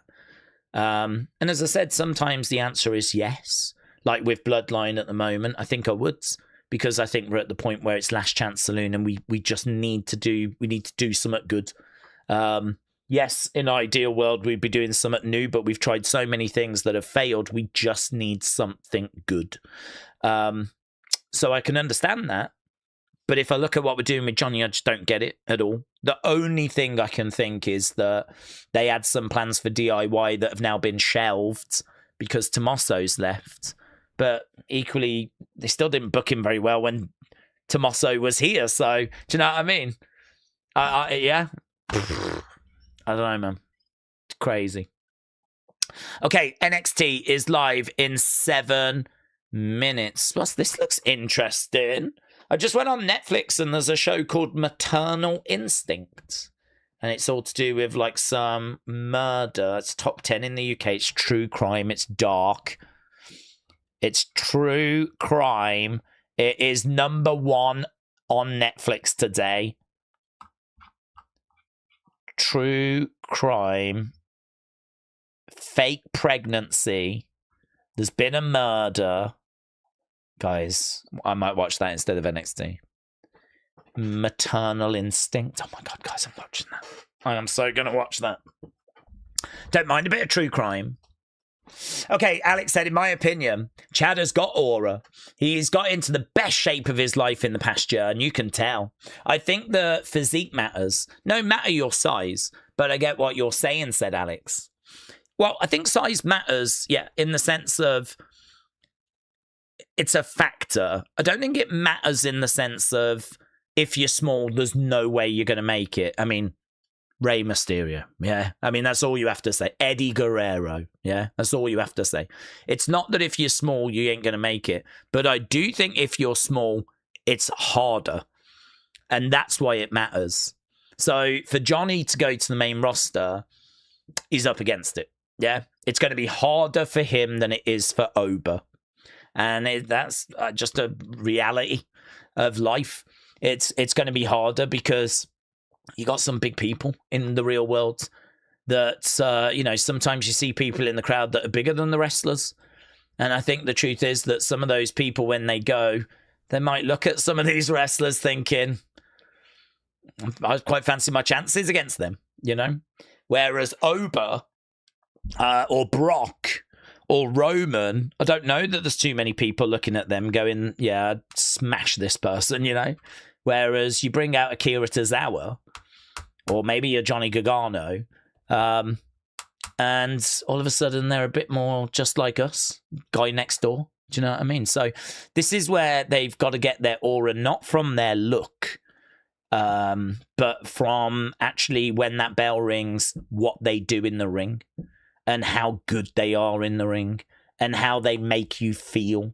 Because a lot of it, when you're connecting with the audience, is obviously making the audience feel something. That can be entrance, aura, or it can be bell rings. Oh my God, I love watching this person wrestle. Like Kendall. Kendall's not the biggest girl, is she? She's quite small, actually. Quite thin. Like, she ain't an imposing force whatsoever. But I get excited when it's time to watch her matches. And there's an aura for me when she comes out. And it ain't because of her look. It's because I know I'm about to watch something that's worth watching. It's, here we go. I've had to sit through a bit of waffle. I've had to watch a match that didn't massively grab me. But here we go. Now we've got Kendall. And this is going to be good. So, yeah, I agree with you. It's not a factor where it excludes and you definitely ain't going to make it because there's a lot of smaller wrestlers that have, but I do think it's a harder path. I do think it's a bigger challenge. I think your mountain is a bigger mountain compared to Oba or Brock, where they ain't got to do as much. Do you know what I mean? As long as the presentation's good, can just walk out, pose, and, you know, the crowd flipping wet themselves.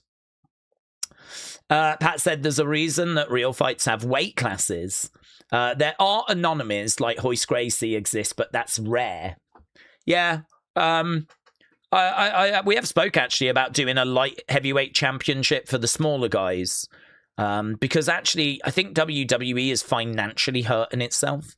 And if someone was to make that point to Nick Khan and TKO, they might look at it differently.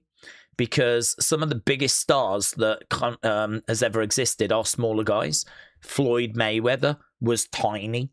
You know, right now, Canelo Alvarez, he ain't that big. Tank Davis, not that big. Conor McGregor, not that big. Jose Aldo, not that big, right? These were not heavyweights. And you can find boxers from back in the day as well that are, you know, smaller in size that still, you know, rock the world. In WWE, where you've just got the one title or two that just is open for everyone, right? Of course, the bigger guys are going to have a better chance. And that means some of your smaller guys like Johnny just struggles, really. A lot of your smaller guys are going to struggle because how are they meant to get past a Roman? How are they meant to get past an Oba? You know, you're not going to be able to maximize some of those smaller guys because they're never going to be able to get past the bigger guys.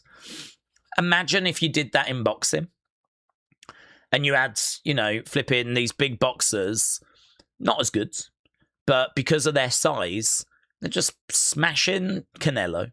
Canelo never gets a chance to win a world title because it's only the big guys that can get there. And, you know, maybe Canelo never gets as popular as he actually does. Maybe Conor, if you did it in UFC, never gets as big as he does. And I think there is an argument for there being a world title that's capped at a certain level so that smaller guys have got a chance of kind of being a world champion and actually spreading their wings a bit more, you know? I mean, look at how amazing AAA is. A lot of those guys in AAA are not the biggest. You know, a lot of luchadors aren't tall. You know, for them to do the aerial stuff they do, Mini Vikingo, for example, or Vikingo, they're not big, monstrous guys. I think a lot of people would agree that AAA is probably the best brand WWE has got this year because the quality is so good. And, yeah, it's crazy, isn't it? Like, that's a prime example of kind of stuff WWE could be doing for a world title, but it doesn't because instead it has to look at Oba, it has to look at Roman, it has to look at Randy, it has to look at John Cena, it has to look at those bigger stars, those size-wise bigger stars. I think there's money on the table. I think it's worth a look, and I feel like someone made this argument back in the day, and that's why we got the Cruiserweight belt, but I don't think they used it right. Instead, it had its own division rather than it just being available for anyone. And it looked weird as well. It was like purple. It looked plastic. It didn't look like a prestigious world title. It wasn't even classed as a world title. It was completely wrong. Okay. Here is NXT. We are underway.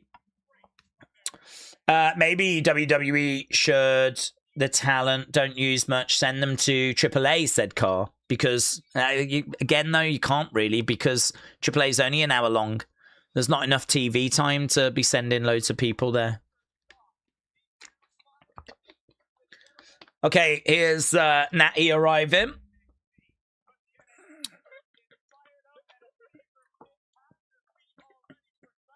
NXT.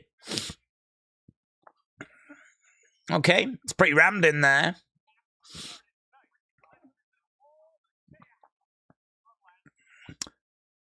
Looks like they're gonna show us some recap from last week, right? Some last week stuff, said Suzanne. Daz said, where's questions for tomorrow? Yes, good point. Good point. We do need those. Wrestle feud form here. Yeah, get your feedback in. We always do this every week, don't we? Here's the questions. Whilst they're showing last week, I'll pin it. So, what is the best SummerSlam opening match? If you think about all the matches that have kicked off SummerSlam, I mean, you might need to chat GPT or have a look as a reminder.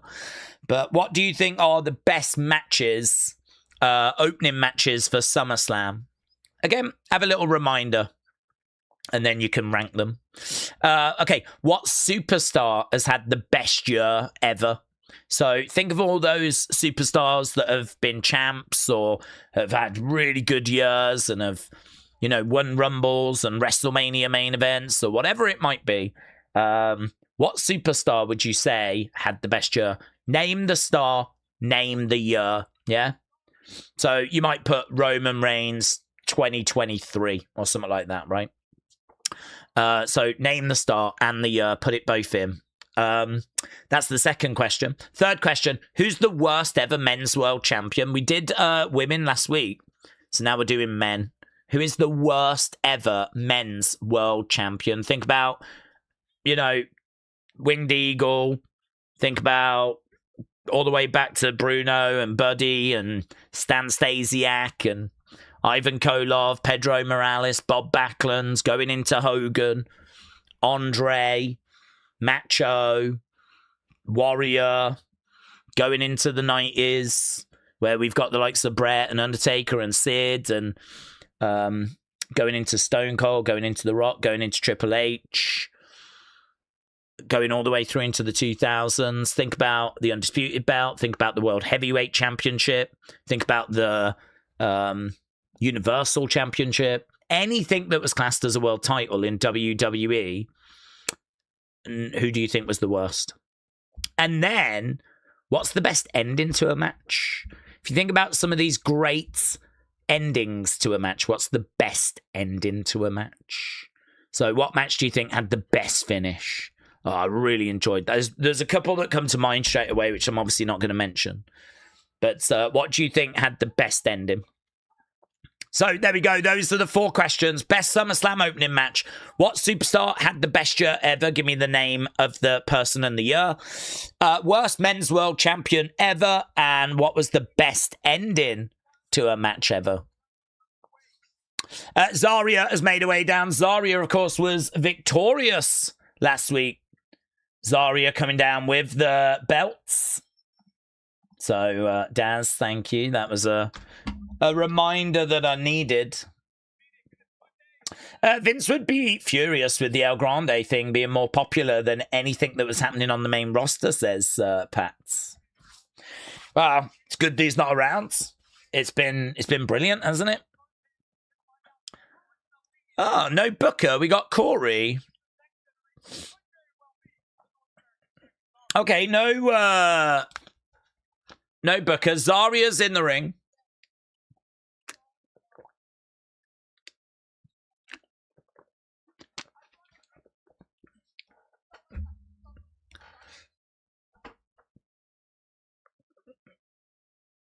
Yeah, good. Fans are chanting, you deserve it.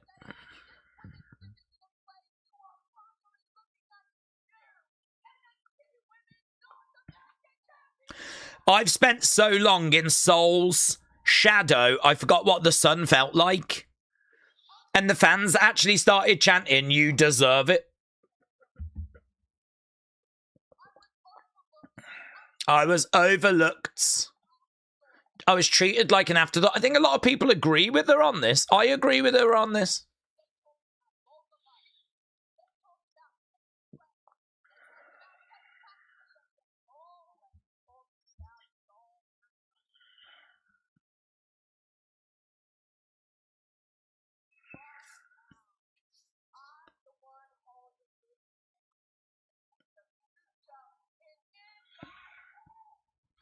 The future is in my hands.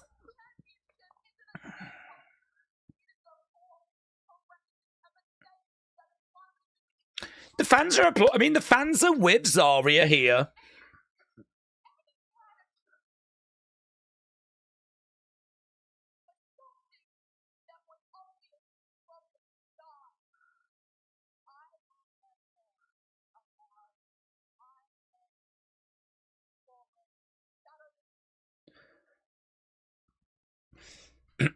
She was struggling a little bit there with really, like, she hasn't got much punch in her voice. Like, she has to sort of force that aggression out. It was okay. Certainly better than we see from, like, Izzy. She didn't allow the crowd to throw her off or anything.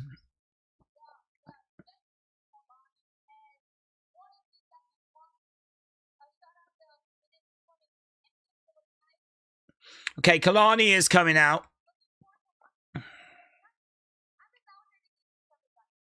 I'm out here to give you some advice, says Kalani.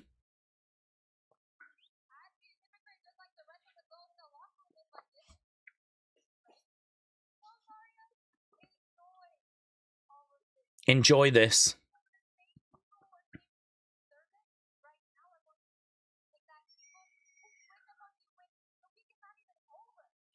The people that are chanting, "You deserve it," will switch up on you.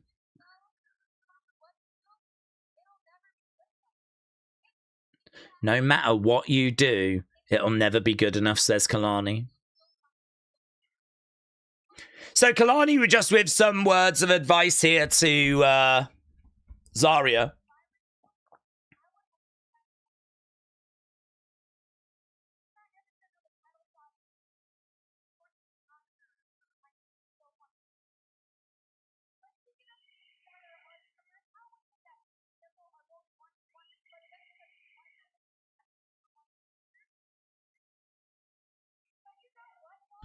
You know what? Kalani just talking and talking and talking here. Before you get a chance to really think about what she said or take it in, we're on to the next thing. I think she said quite a bit there, a bit too much. There was bits that weren't quite going in. Kendall comes out. Kendall chant, "Let's it breathe."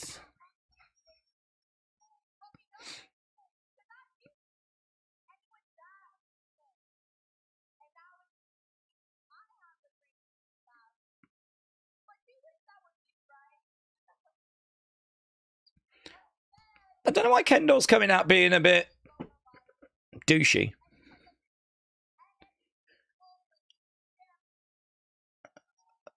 I've got a shot in a few weeks. You don't.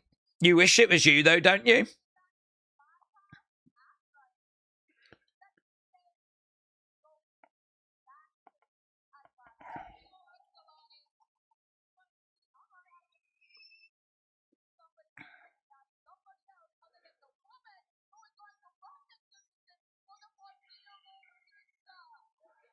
Now bringing Lola out. Okay. Bruce, shout out to you. Not sure about all this, you know. I don't know where it's going, but... Okay.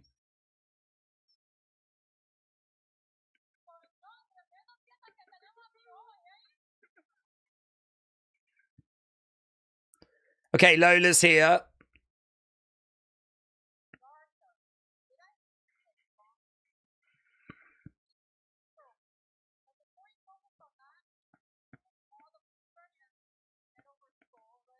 Yeah, can you get over Soul already? I second that.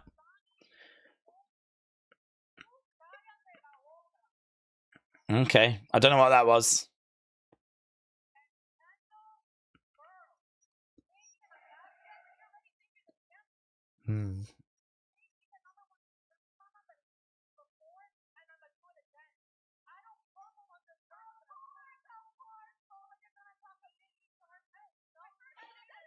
Okay, bickering. Yeah, Robert Stone. Deal with this, Robert Stone. It's bickering.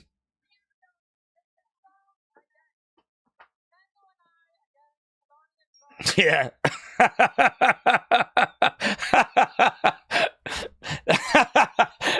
Lola's like, we get it. It's going to be a tag match. Yeah, Lola's like, you don't even have to say it. We know where this is going. It's going to be a tag match, isn't it?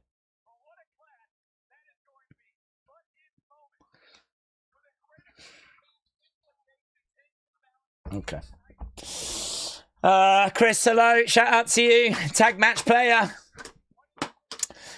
We need Spanish words or something, because I don't know what the hell Lola said Eric. I can only imagine it wasn't good. Okay, Jackson Drake, Tavian Heights. Yeah, I'm not a fan of that, to be honest. I don't really... I think Zarya came out. She was okay. I think I would have liked for her to... I think her relationship with the audience is weird, because I think she's probably meant to be heel, but actually the fans like her, because I think they ballsed up the feud with Soul. And so, in their minds, Zarya was the heel in that feud, but I think in reality, a lot of people sort of felt sorry for Zarya. And so, she's got the belt now, and people are like, quite happy for her, you deserve it, and all that stuff, right? So, I think the tone of Zarya was a bit weird, because I don't think we're all on the same page. I mean, if she was really to have delivered the promo that crowds wanted, it should have been, we did it, and held the belt up, you know. It's because of all of you that I've made it. For a long time, I felt like I was in a shadow, but now I'm out in the sunlight, and we can share in that sunlight together. And I think the fans would have loved that and really responded well to that. But she didn't want to do that, because I think technically she's meant to be a heel. So actually the crowd support was maybe a bit of an annoyance. So that just felt a little like the tone wasn't right. Then we bring out Kalani, and Kalani was just talking and talking and talking. And I was sort of listening to what she was saying, but to be honest, at one point it just became white noise. Like, I couldn't even really take on board what she was saying, because by the time I was thinking about that, she was on to another point. So it was like blah, blah, blah, blah, blah, blah, blah. It was like verbal diarrhea, just like, it was all coming out. And so then she gets interrupted by Kendall. Kendall comes out, and Kendall's a bit bratty. She's kind of coming out a bit like, I've got this opportunity and you wish it was you. And I don't know, I don't think we've got her character down. I don't think that we've got her character. I don't think she quite has figured out how she should act in those moments yet, because Lola came out and was like, girl, you think you're already champion? And Kendall's like, yeah, actually, you know. And all this, it's like, I don't know, man. I'm not really a fan of this presentation for Kendall. She's great in the ring, but when it's time to do promos and when it's time to look at her character, I think there's a lot of evolving there that needs to be done. There's a lot of work that needs to be done. I don't think what we're seeing now is what she's going to be when she goes to the main roster, which is fine. I mean, she's still very early in her journey, of course. But, yeah, I mean, it wasn't a great segment. I think it showed a few flaws and a few bits. Lola was probably the most composed when she came out. Like, hola, NXT. Nice reaction. Let it breathe. Bit of silence. Got to the ring. Then got into her points. She went down the line. She said some good stuff. I didn't understand what she said to Kalani either. She was speaking Spanish. But she went down the line. I thought she was pretty good. And then, you know, the bickering started. And you're like, this is just noise. I don't need this. And then Robert Stone comes out. And Lola's like, we know. It's going to be a tag match. Which is pretty good. Pretty fun. So, not the strongest open. I think there was bits and bobs there, feedback-wise, that you'd be like, you know, this could have been better, that could have been better, blah, blah, blah, blah, blah. All I got was that everyone needs promo class bad, said Joseph. Daze, keep it clean, says Brian. Keep it clean. Keep it clean, community. Oh, is this new graphics? For Tavian? No. Those graphics we've seen before. Here's Tavian then. Still not sold on this gear. It's better than the orange gear. I don't like the leg sleeve. Get rid of it. It looks stupid.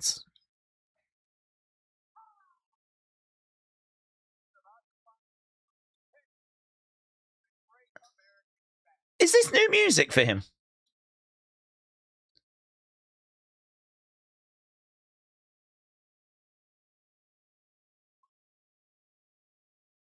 I can't tell. I can't remember his music. Okay, here we go. It's going to be Tavion in the ring then. Tavion versus Jackson Drake.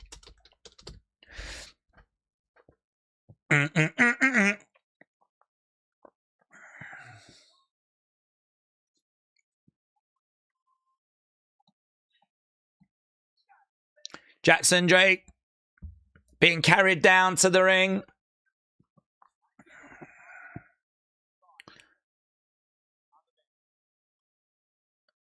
They've obviously got the tag titles.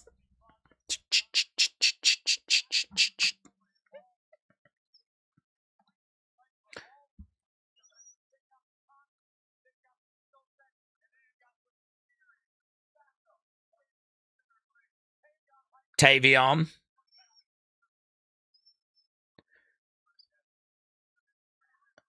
Okay, Bella sounded. Micah's so impressive, isn't she? So impressive. She steps to the outsides. Roll up, no joy. Gets back up. Okay, over against the rope. Shoulder tackle. Over the other side. Gets caught. Jackson. Okay, we're underway with this match then. So it is Tavion. Oh, that was quite nice. Rolling through. Bang! Down goes Jackson. Gut wrench. Oh my God, this is great from Tavion. I'm loving this start. Very good. Yeah, look at that. Big shoulder barge. Gut wrench suplex looked good. So really good start this by Tavion. Yeah, this was not a match that I was like, oh, I can't wait for this. But Tavion, when he went into Japan and went to Noah, he looked really, really good. And the Japanese fans really took to him. We haven't really seen that since he's kind of come back. Jackson Drake, I think, is a very interesting performer. He's been wrestling for a long, long time. I believe a former partner, tag partner of Javon. Not that he's got Javon's abilities, but I think he is a decent wrestler. He's up on his feet. In the middle is Tavion. Down goes Jackson. Tavion working on the arm. And right now he's trying to roll over. Kick coming in there by Jackson. Jackson getting up. Takes Tavion over. Okay, working on the neck so far. SmackDown did 1 million last Friday. That's 3 straight weeks under 1.1. The quality is tanking the number. Was we back yet from the tour last Friday? I can't remember. If that's a European number, then I can understand it. If that's an American number... was he up against basketball as well, though? I mean, again, it's not really an excuse, but if Europe's a factor, if the NBA Finals is a factor... big knee. To the outside. Oh, wasn't the USA game a factor? I think USA game started at the same time. Bang! Into the ring steps. Goes Tavion. Him and Javon were tag champs in a Baltimore organization, says Pat. Right. Interesting. Thank you, Pat. Daze, wouldn't I win a wet t-shirt contest on the web? Oh, do you know what, William? Tommy sent me an email the other day. He never emails me. But he sent me an email letting me know that apparently Fanny wants to come back onto the pods. I don't think this week, but maybe next week. So I was like, brilliant. Yeah, great. It's always fun when she's around. So he sent me that, and I sent him a message back saying, I think we need to, with the web, have like, something set up in advance. So people are like, oh, I can't wait for the web this week because it's this week, So funny you should say about like, would I win a wet t-shirt contest? Because I think one of the things we should bring back is Web's Got Talent, where people send in videos of a talent, We've had people telling jokes in the past. We've had people singing, people dancing. We've had all sorts. So I think that could be really, really fun.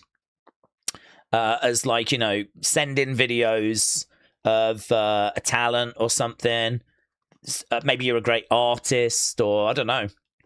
Maybe you've got an amazing collection and you just want to show it off. And you're hoping that it's so impressive people will vote for you. I think that could be really good. I think if it was like, oh, the Web will be good this week. It's Web's Got Talent, I'd like to find a few of those. We're probably not going to be able to do some every single week, but it would be good if it was like, okay, Web will be good this week because it's Web's Got Talent. Web will be good next week because Fanny's on the show. Web will be good the week after because, I don't know. But I think it would be good if we could start to get a few things like that in place.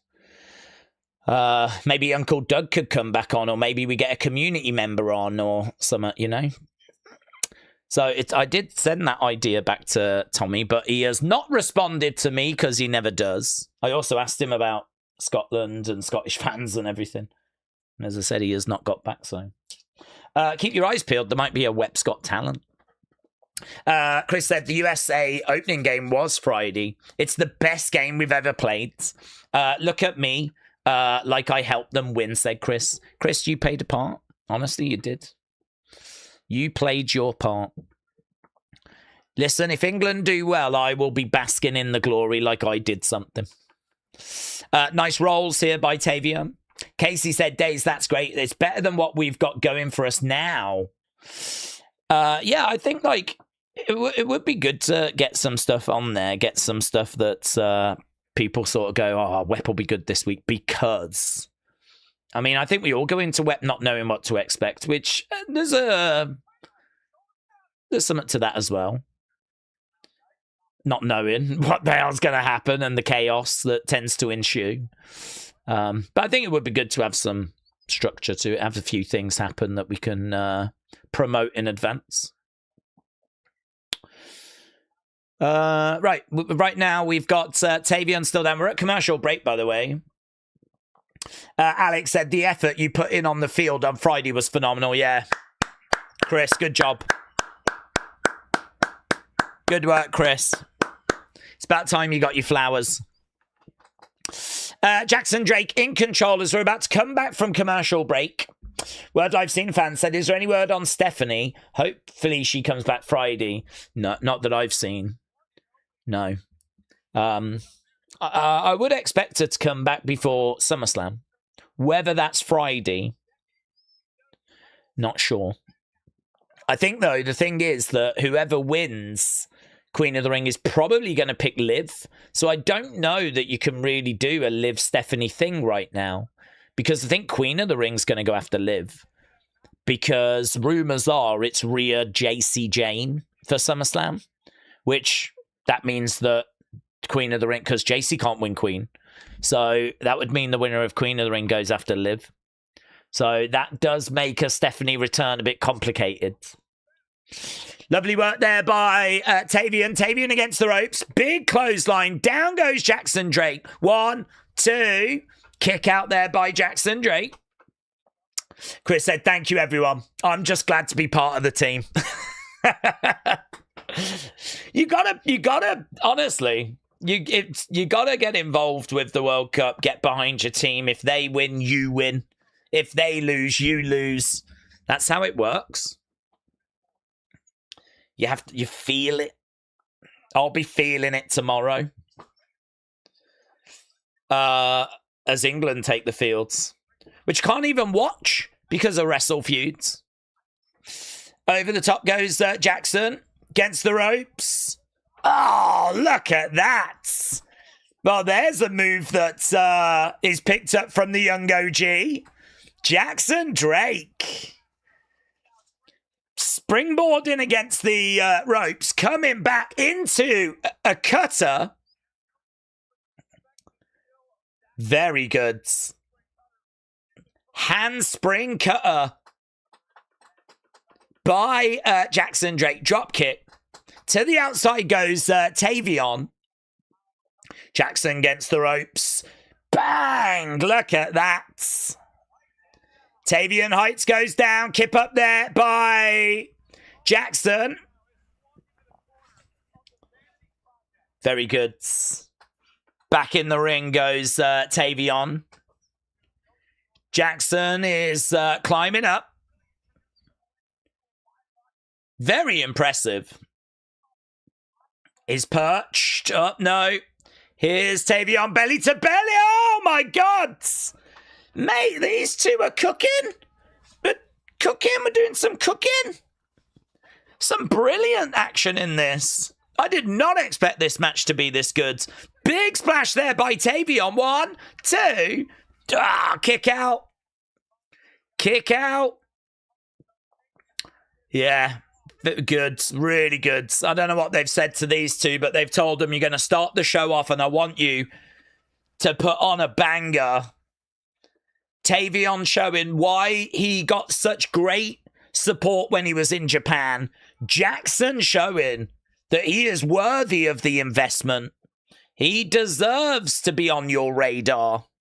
Headbutt coming in there by Jackson as Tavion goes down. Jackson's perched in the corner.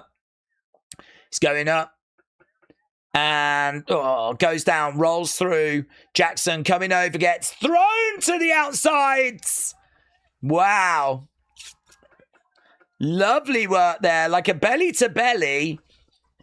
Chucks him over the rope. He goes, lands on swipe right. And I don't even think they're called swipe right anymore. They're trying to get involved as Micah is distracting Miles. Bang, clothesline. Yeah, Miles comes to Tavion's aid. Oh, look at it. 1, 2. Wow. Tavion gets it. And it's a really fun match. Tavion picks up the win.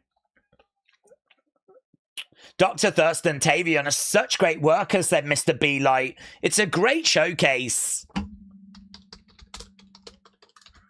Well done. Well done. Do you know, there's lots that we nitpick with. You know, that opening promo with the women were like, this could have been better, that could have been better. I think when you've got two young talents like these two that go out there and put in a performance like this, which, you know, this isn't all time or anything, but it's better than I was expecting. I'm excited by what I've seen. I think the future looks bright for Tavion. Oh, I don't need you here. I can do this by myself, says Tavion. Okay. A little bit of drama there between Tavion and Miles.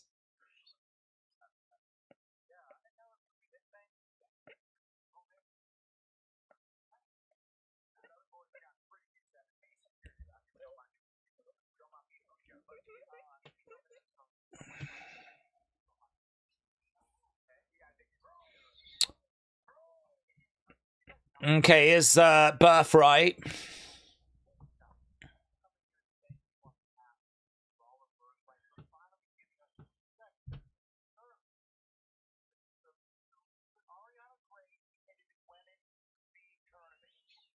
I'm liking Uriah Connor's look. He's looking good, actually. He's looking like a Peaky Blinder.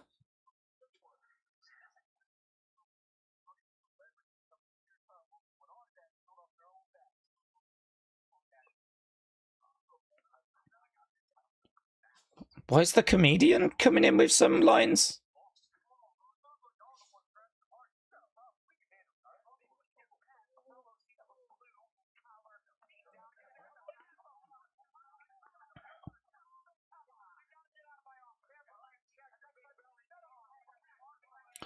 I don't know why the comedian is in the room with a bit of sass and attitude.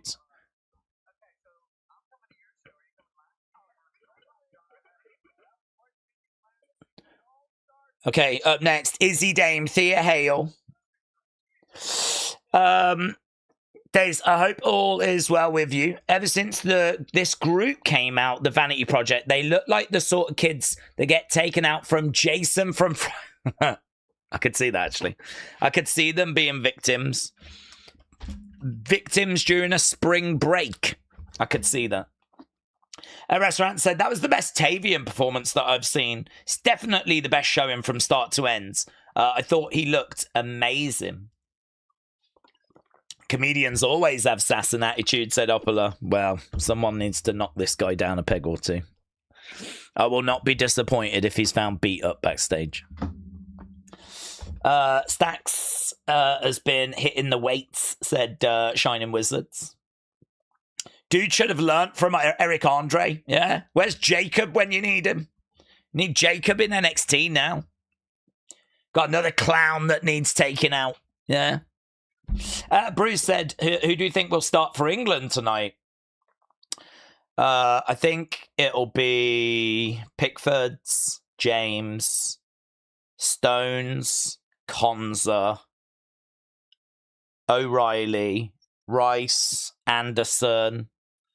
Don't know about Saka, you know, because he's got some niggles, hasn't he? So I got a question mark around Saka starting, but most people seem to think he will, but it could be Madueke, Bellingham, and I think he goes Gordon, and then Kane up front. I think the reason why Gahey won't play is because of height. I think he likes Stones. I think Stones is definitely in. The question is it Gahey or Konza? I think Konza's taller than Gahey, and I could see it being... I think Stones and Konza started the Costa Rica game, so I think he'll go with those two. I think most of the team just picks itself, to be honest. The questions seem to be Bellingham or Rodgers, but Bellingham put in an amazing performance. I'm sure it's going to be Bellingham. I think it'll be Stones and Konza. And then it's either Rashford or Gordon. I think Gordon gives you a lot more defensively. I don't think you lose loads going forward with Gordon. I think Rashford might be a bit better, but I think you lose more. You don't want to lose your first game. So it makes a lot more sense to me to have Gordon in there, keeping it tight. He can track back, you know. And then you can always bring Rashford in, you know, later in the game. Or he might want to start Rashford's and then bring Gordon in to, you know, kind of tighten things up. But I think it's better to keep it tight at the beginning and kind of work from there. You don't want to give any stupid goals away early, do you? So I think defensively, I'd want to be focused at the start. So yeah, Gordon. Bellingham, Gordon. Don't know about Saka. He says he's ready. Could be Madueke. I think England, I think are going to look fine. I think that they should just edge it. But I don't know. Some big performances today from France and Norway. Why haven't we had Birthright in faction feuds with Vanity Project and Dark State and Cullen? That would seem quite obvious, said Shining Wizards. Big Time said there was no NBA finals, but it was the World Cup. That did 18 million against SmackDown. Well, we can't always use everything as an excuse. I think that's valid. I mean, it is USA. I mean, it's not like it was flipping, you know, Colombia or someone. So there's a chance that definitely, you know, took views away. So let's see what they do this week. And don't forget, I mean, they're really going big this week with that championship match. So, I mean, Cody Gunther, with there being a realistic chance of Gunther getting the belts, I think, you know, hopefully we'll see some movement with the views. Okay, what's that? What's she showing us? She's showing us a can. Okay, can. Energy drink. Is this her thing, is it? What is she doing? I don't know what she's doing. I don't like it.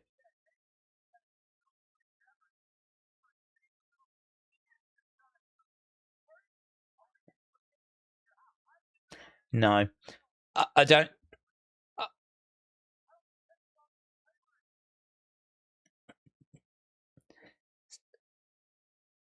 Whatever she just tried to do, and I don't know what it is it something the kids do? I don't know what she was doing. I think she was trying to get the can to, like, maybe explode, and she was going to Steve Weiser it. Whatever it was, it didn't work. She was like, here's this can. Look at the can. I'm looking at the can. Now here's me struggling with opening the can. And I was like...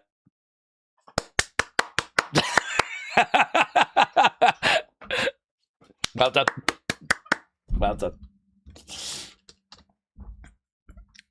Not just anyone can do that, you know? Okay, so she's come down. She's not had a drink. I'm not against it because I have been saying that its goal should be promoting Goalteen, like protein, but his version of it, because he's all about working out. So really, like a protein shake, Goalteen. I could see him doing vignettes and trying to push the product on other wrestlers. Maybe they could tip it over him, you know, if they hate him or something. You know, I think there's things you could do with it. So her having like an energy drink, I'm not down on it. I just don't think the execution was very good. It might sell, who knows? If she's got her own energy drink line. She could call it Hailstorm or something. Okay, Bella sounded, and we are underway. Looking for a cross crucifix by Thea. This should obviously be Izzy getting the win here. I do find myself wondering if Thea gets it because I think Layla Diggs progresses. I don't know that you want to do heel, which would be Layla Izzy. So by that logic, it would make more sense for Thea as the face to kind of go through. 1, 2, kick out there by Thea. She wanted the caffeine to go fast, said Miami Max. Is Izzy and Bron still together, said Spawny Boy. I believe so. Okay, here we go. Oh, no joy. I'm pretty sure she was meant to drink from a hole in the can rather than the main point. Party people sometimes do it, but it did fail. I must admit, it's not something I've seen before. I think you're right because of what Corey said. Like, she failed to, you know, I've never seen someone fail to shoot the drink or something. I don't know. It's not something I've ever done. It's not something I know how to do. But I could imagine it being a spring break thing where you get a beer can and you puncture a hole in, but it didn't work. Okay, look, we got 1 minute 30 odd here. Izzy getting back in the ring. Thea down. Oh, Izzy misses. Stomp coming in there by Thea. Kick there by Thea. We need to end this pulse so people don't get confused. Another kick coming in. You lot said that last match was great. 64. I agree. It deserves a great rating. Tavion versus Jackson. Very good. Thea down at the moment. Izzy is on top of her as Thea kicks out. We're into the final minute. Headbutt. Thea against the ropes. Izzy moves. There's Thea, knee coming in. Izzy, 1, 2, 3. Izzy gets it.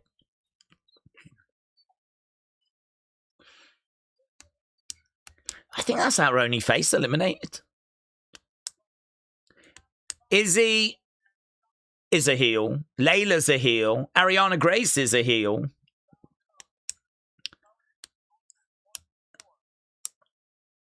There we go. So, Ariana Grace and Layla Diggs is our other match that we've got in this tournament. I don't know if that's this week or next week.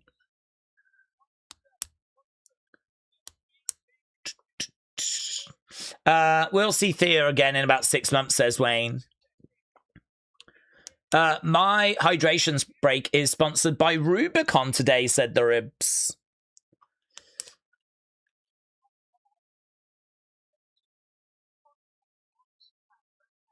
Okay, there's Kendall and Ren.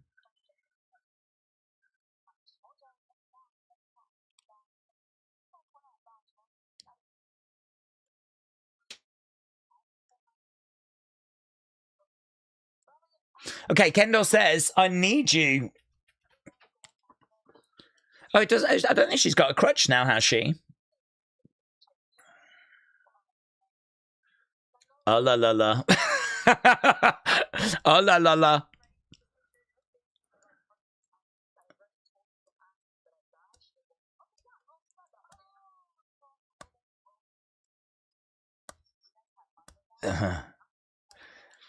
The old will they, won't they coexist?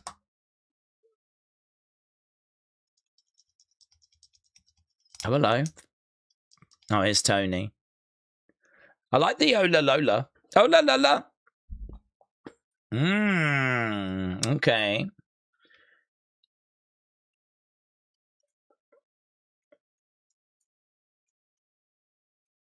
Well, there wasn't really too much to that, was there? Face to face next. Right. I don't know how many women's wrestlers are in NXT now. I don't know the exact number. I mean, we've got lots. A lot of them are doing very well. Suzanne said, I feel sorry for Thea. David said, we need a draft for Raw and SmackDown. Yeah, I think we've needed one of those for quite a while, to be honest.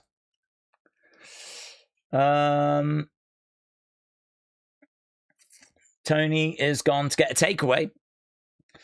Joseph said, even they know the whole coexist thing is, yeah. I mean, they are, at least they're making fun of it. At least they know, you know. Her being 22 is worse. It was a silly botch. Hopefully it was one and done, says Wrestle Rants.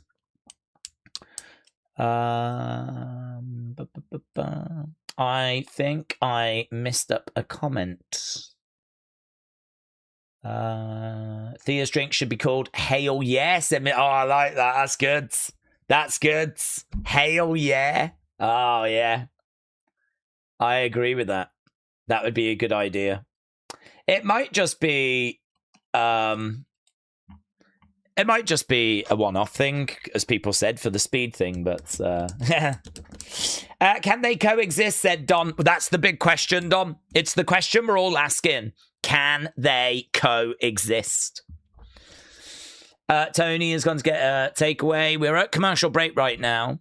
I don't think Will Cruz Mason Rook is advertised this week. Christopher, hello. Shout out to you. Hope you're doing well.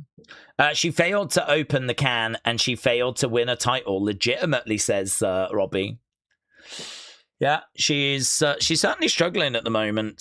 She's just struggling for TV time as well. So I feel a bit sorry for her. I mean, you know, it's hard. I can only imagine that they're just not kind of being blown away by what they're seeing in the training room. Because, I mean, she's not really being putting in, like, too many angles. She's not getting much TV time. I mean, yeah, you might not see her again now for a little bit. But she was great in Chase U. She was fun when she was, like, in that cheerleader role. But since she sort of broke away from that, she just seems very lost at the moment. David said, do we think that Cody Gunther for WWE Champion, do we think Sammy could cost them and it might be a no contest? Sammy could get a title match. I think it's so hard to know which way it's going. We were talking quite a lot beforehand about where could it end up going. And I think there is a great chance for Gunther to win. I think Sammy could cost Cody. Might not mean to. But Cody could blame Sammy for it. I mean, I think there are lots of different directions. I think it's very interesting. Very interesting. I think Sammy is going to do what... I don't think he turns. But it might be that Cody feels that the count was fast or something. And there could be something questionable about it. I think this would be a way of getting the belt off Cody in a way that wouldn't necessarily hurt Cody. Because it plays into this story. Gunther gets the belt, moves forward. Maybe the winner of King of the Ring faces Gunther. You know, it means we capitalize on Gunther. retiring John, which is something people believe we should do. So I think Gunther's got a really good chance for Friday. Really good chance. Hard to put a percentage on it because there are no rumors about what SummerSlam looks like. You know, if the rumors were that it's going to be Cody against Punk for the title at SummerSlam, then obviously you'd look at this Friday and go, Gunther's got no chance. But I haven't heard any rumors for SummerSlam. Okay, here's the face-to-face. Here's Tony and Naraku. Tony sits down.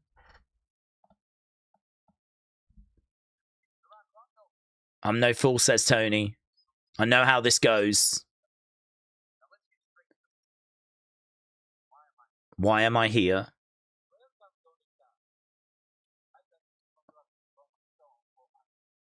Okay, contract signing.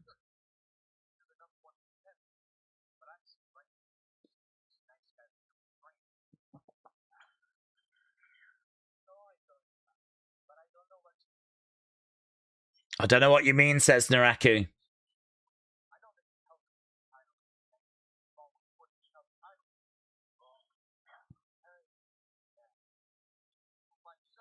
You didn't do it by yourself.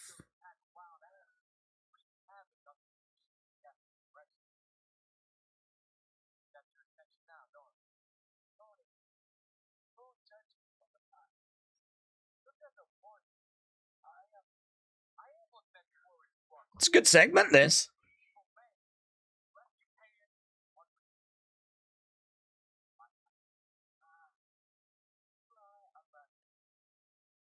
You left Japan for one reason. My title.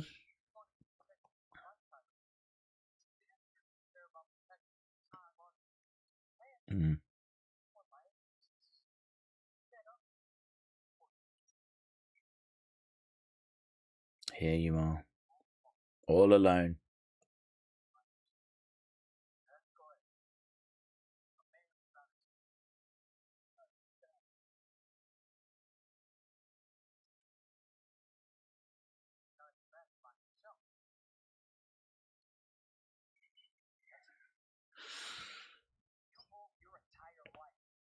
You moved your life across the world. My title is staying here with me.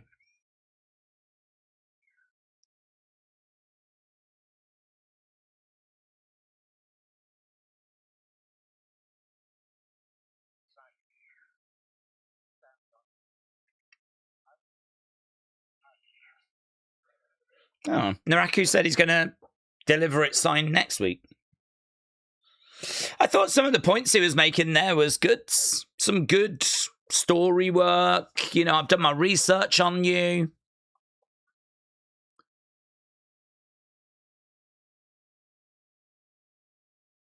Tony has signed it.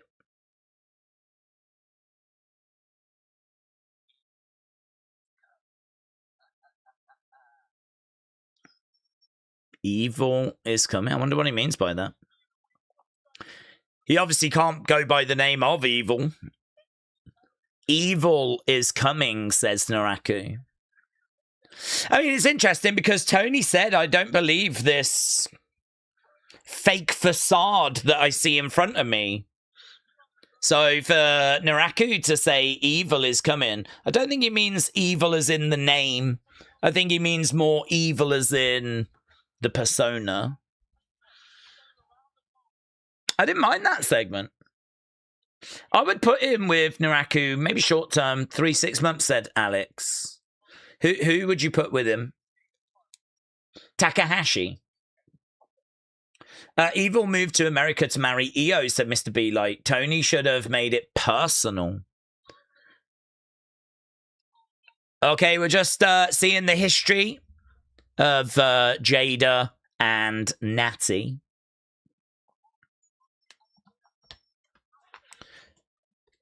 That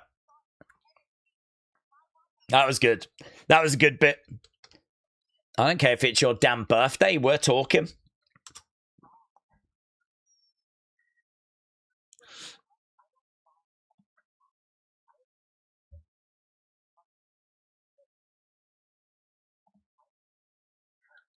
Okay, so we're just seeing the video package of how we got to this. And this match, I think, should be coming up next.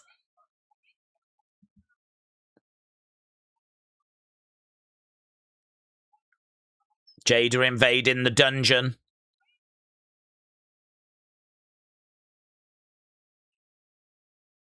There's Natty, the low-key legends. So, Natalia with Carmen Petrovic and Nikita Lyons. Jada Parker making her way out. Okay. There's Jada.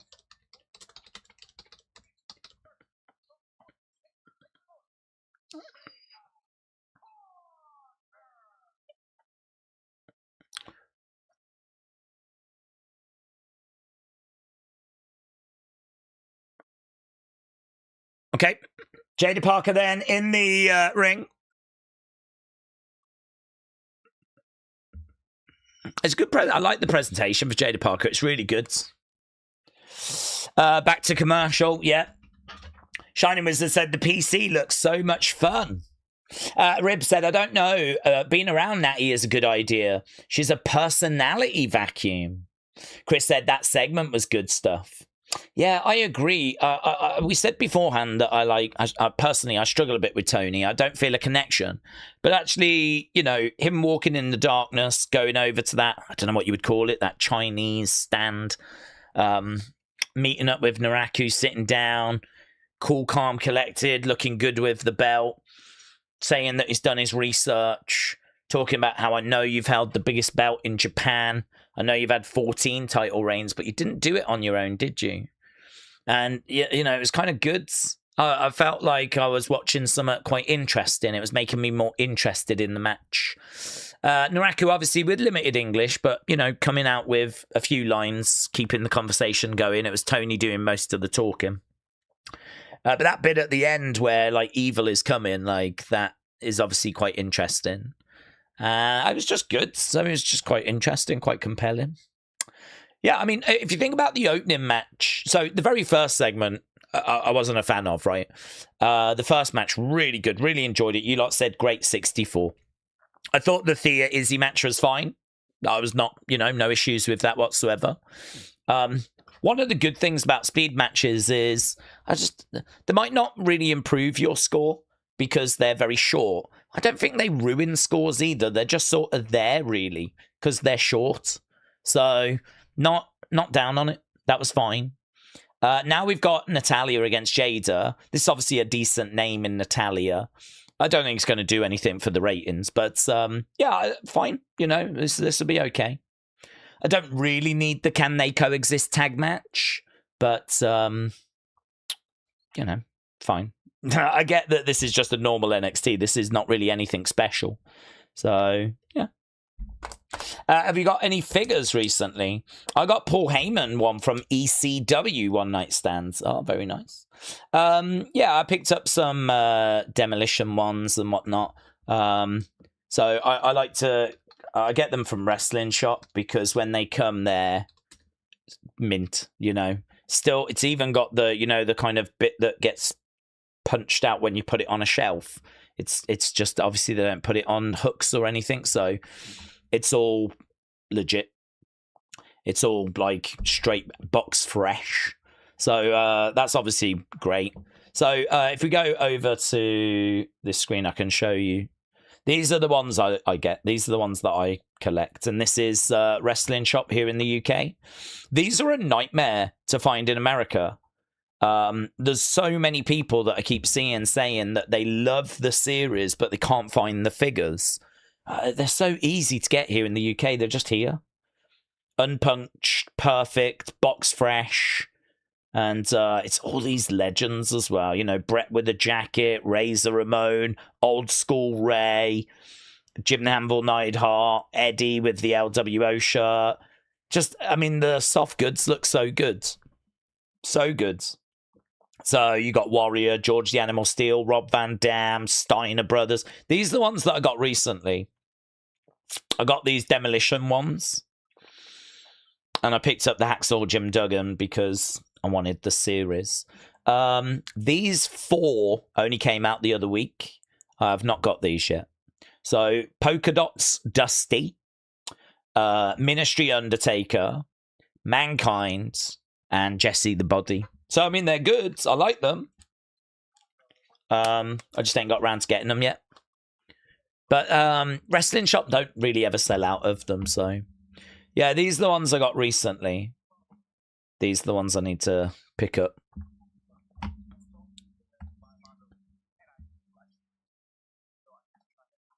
Okay, Keanu's in the office.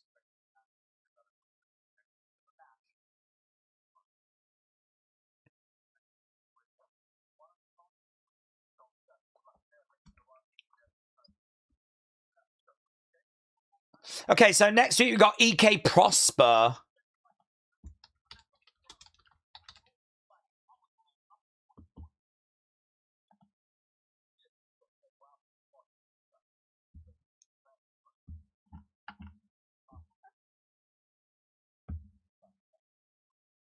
Okay, so EK Prosper against Keanu Carver. That goes down next week. Here's Natty. Natty making her way out.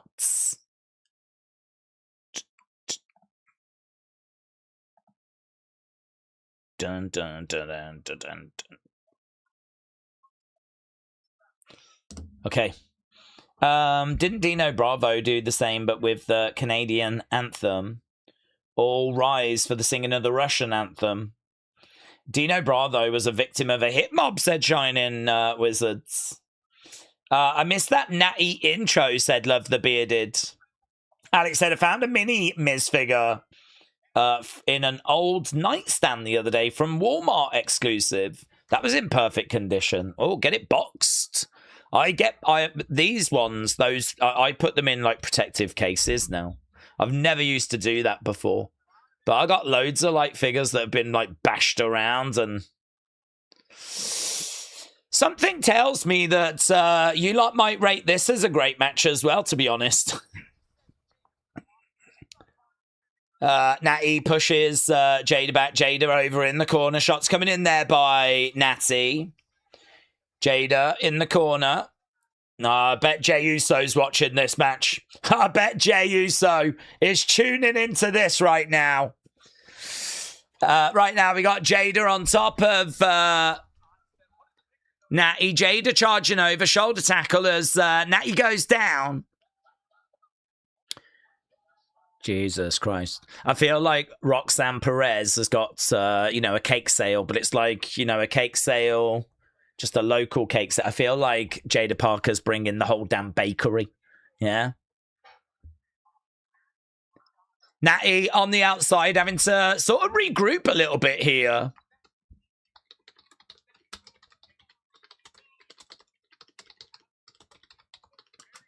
Okay, she's being allowed back into the ring here by Jada. Jada smiling.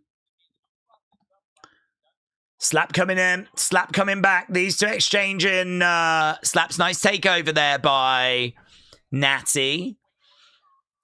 Takes over Jada. Jada goes down. Calm down, said Dixby Tribal Chief. It's not me that's getting all hot and bothered. So I'm fine. I am fine. Okay, right now, Natty is back in the ring. Going over. Side headlock. Nice takeover there by Natty. Jada down. Trying to get back up, rolling over. Natty on her knees. Jada on her knees. Jada trying to get round the back there of Natty. Natty getting up. You should go back and get the original AWA figures in that style, like the Shawn Michaels first figures from that set. Ooh, they'd be expensive, really expensive. To be honest, I've been to a few like Comic Cons and whatever. I've seen some of those AWA figures. I never see many of them though. I haven't really gone on eBay and searched for them. Oh no joy. Yeah, but I agree that Shawn would be a good one to get in that style. Trying to get a Ankle lock, no joy. Right now, Jada getting up to her feet. Natty takes her over. That was... Cameraman understood the objective there, didn't he? Blimey now. That was great work there by Jada. Natty goes down.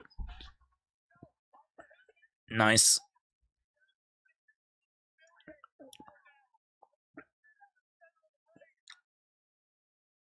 So, submission in by Jada. Natty is quite close to the ropes, but she hasn't got a hand free to get to them. Instead, she has to use her leg. Kind of break the hold that way. Again, Jada coming over. She gets picked up off the ropes. Slam down. Jada goes down. Natty with a big boot. Jada down again. Natty is taking her time. Slap coming in there by Natty as Jada comes up. Jada with a slap coming back. Natty's like, that's how hard you hit. She grabs Jada, takes her over against the ropes. Natty goes through, gets caught. Knee coming in. It's been a good show in this for Jada. Natty to the outsides. Jada steps through the ropes. Natty takes the legs away there from Jada. Natty, no joy. Double clothesline. They both go down. Both women go down. Robbie said, I want to apply to be a WWE cameraman, but only for the Blake Monroe matches. I don't think that's how it works. I don't think that's how it works. I think you would have to do a lot of shooting of dongs and men's asses as well. You're not just going to be eating good all the time. I would travel a fair distance for parking that fresh, said V85. We're in picture, said Suzanne. This is a damn good match, said Suzanne. I love watching the old toy hunts, said Bruce. Yeah, I need to do new toy hunts. I am aware. I've been aware for a long time. Okay, Jada back in the ring. Natty back in the ring. Jada catches Natty, grabs her, takes her over to the corner. Bang! I mean, this gear is unbelievable from Jada. Absolutely unbelievable. Driving her shoulder into the midsection. Jada round the back. Jada goes down. Natty has got the knee, got that leg. Middle of the ring right now. Natty is in control. We're still in picture right now. They shouldn't have commercials during Jada matches. I mean, they should have adverts for things like Dunkin' Donuts and stuff like that, you know? Anything to do with cakes, bakeries, donuts. This would be the perfect time to advertise. Natty trying to step through, looking for that sharpshooter. Grabs the leg, rolls through, looking for the ankle lock. There we go. Natty has got the ankle lock in, and Jada is feeling it. Ankle lock is in there by Natty. Natty trying to get the crowd to chant tap, tap, tap, tap, tap.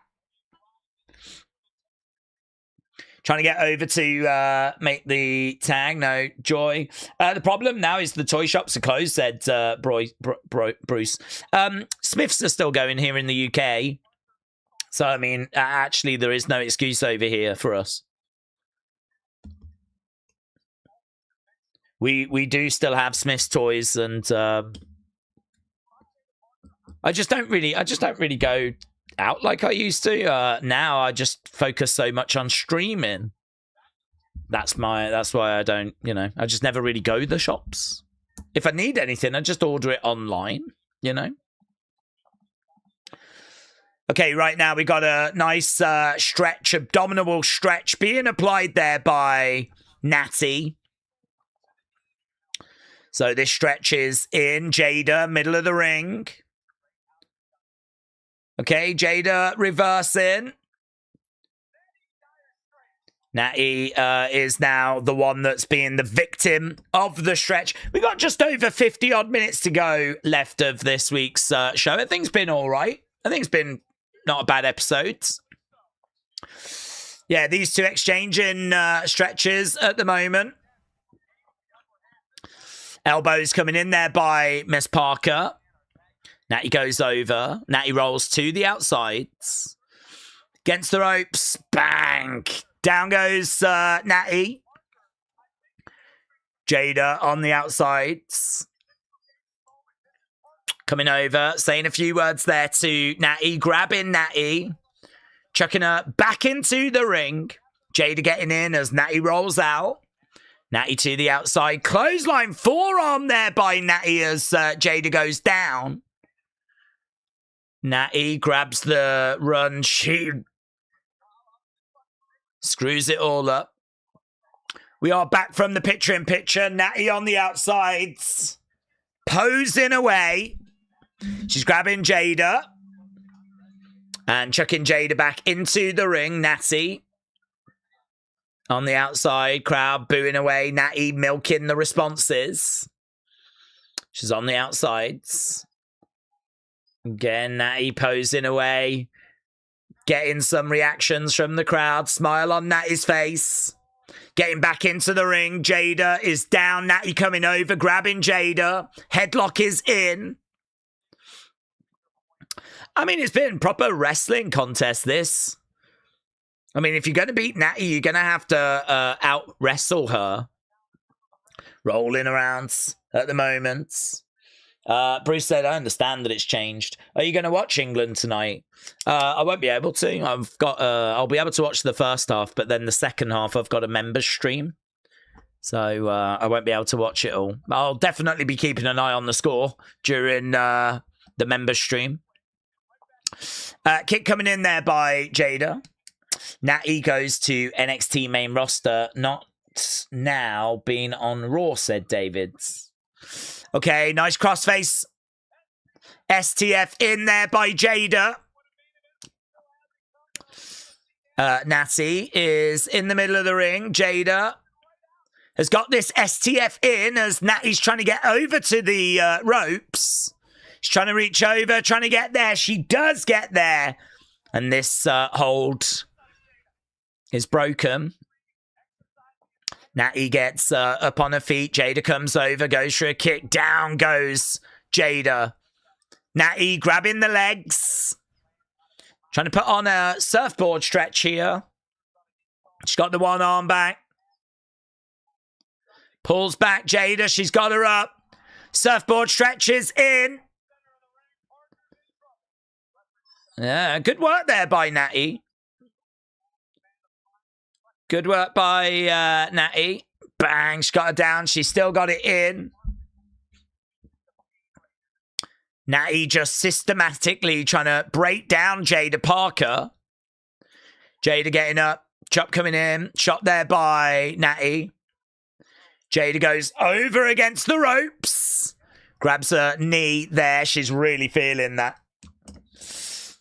Okay, right now, Natty pushes Jada down, grabs that leg, wrenches on that knee, wrenches on that leg. She grabs Jada. She's coming up. Slaps coming in there by Natty. Shot coming in there by Jada. She's got her right now, looking for a suplex, gets it. Natty goes down. Jada trying to get back into this match. They've given this match quite a bit of time, haven't they? Back elbow there by Jada. Natty felt it. Big boot coming in there by Jada. Natty again trying to come over. Back elbow there by Jada. Into a clothesline. As Natty goes down. Another clothesline. Natty goes down again. She's trying to find a way back up. Duck underneath. Over against the ropes. Big boot there by Jada. Natty goes down. Natty rolls over into the corner. Jada over the other side trying to charge in. No joy. Chop coming in there to the chest of Natty and Jada coming back in. Jada looking to come over off the rope. Comes down. High steps. Yeah, one-way traffic now. Jada is right back into this thing. Charging over. Hip attack. 1, 2. Shoulder up, but only just. Shoulder up and only just. Yeah, Jada battling away. David said they gave the match time. It's weird that it's this long. Sonny, shout out to you. Joshua said if Jada pulls out the spear. 1, 2, crucifix pin, no joy. Bang. Down goes Jada. Step through there by Natty. No joy. Roll up there by Jada. 1, 2. Now she's trying for an armbar. Trying to get the armbar in. Jada still down. Trying to reverse it. Kick out there by Natty. Hip attack there by Jada. I mean, it's a good match. They're really throwing a lot at each other. There's been a lot of good wrestling that's gone down here. To the outsides. Jada right out after her.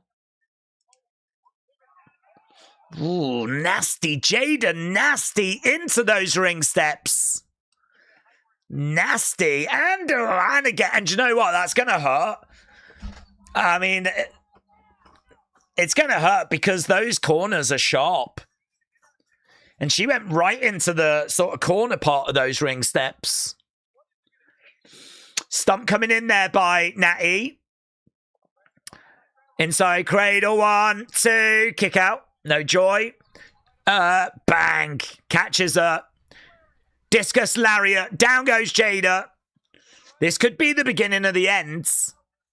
Jada gets turned over. Sharpshooters in. Sharpshooters in. Middle of the ring. Jada in trouble. She should tap, really. She should tap. She's trying to get over to the rope. She gets dragged back to the middle. Sit down. It's cinched in. She's leaning back. Yeah, she taps. Good. I'm glad she tapped. I'm glad she tapped. I don't want to see the sharpshooter being no-sold. If Natty gets the sharpshooter in, it should be over. Certainly if it's in the middle of the ring after a real battle. It's a good fight. Good match. Nikita and Carmen have come down. Natty gets her hand raised.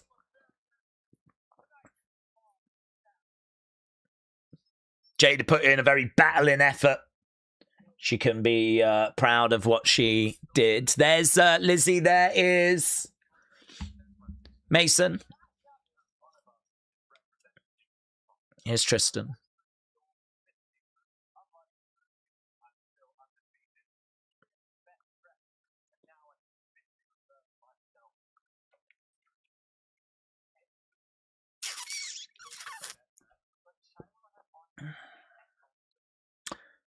Here's Aaron Raw.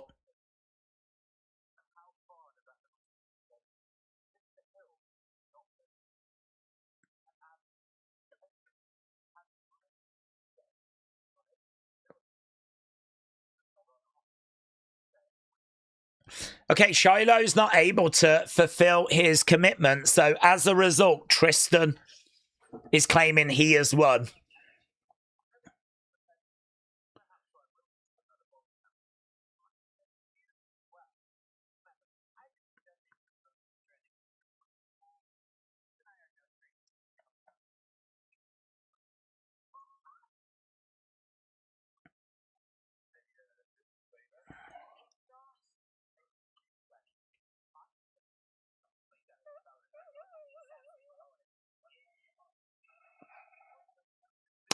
Birthright coming down. She's like she's come from the 80s, said the Ribs. Okay, here's Birthright.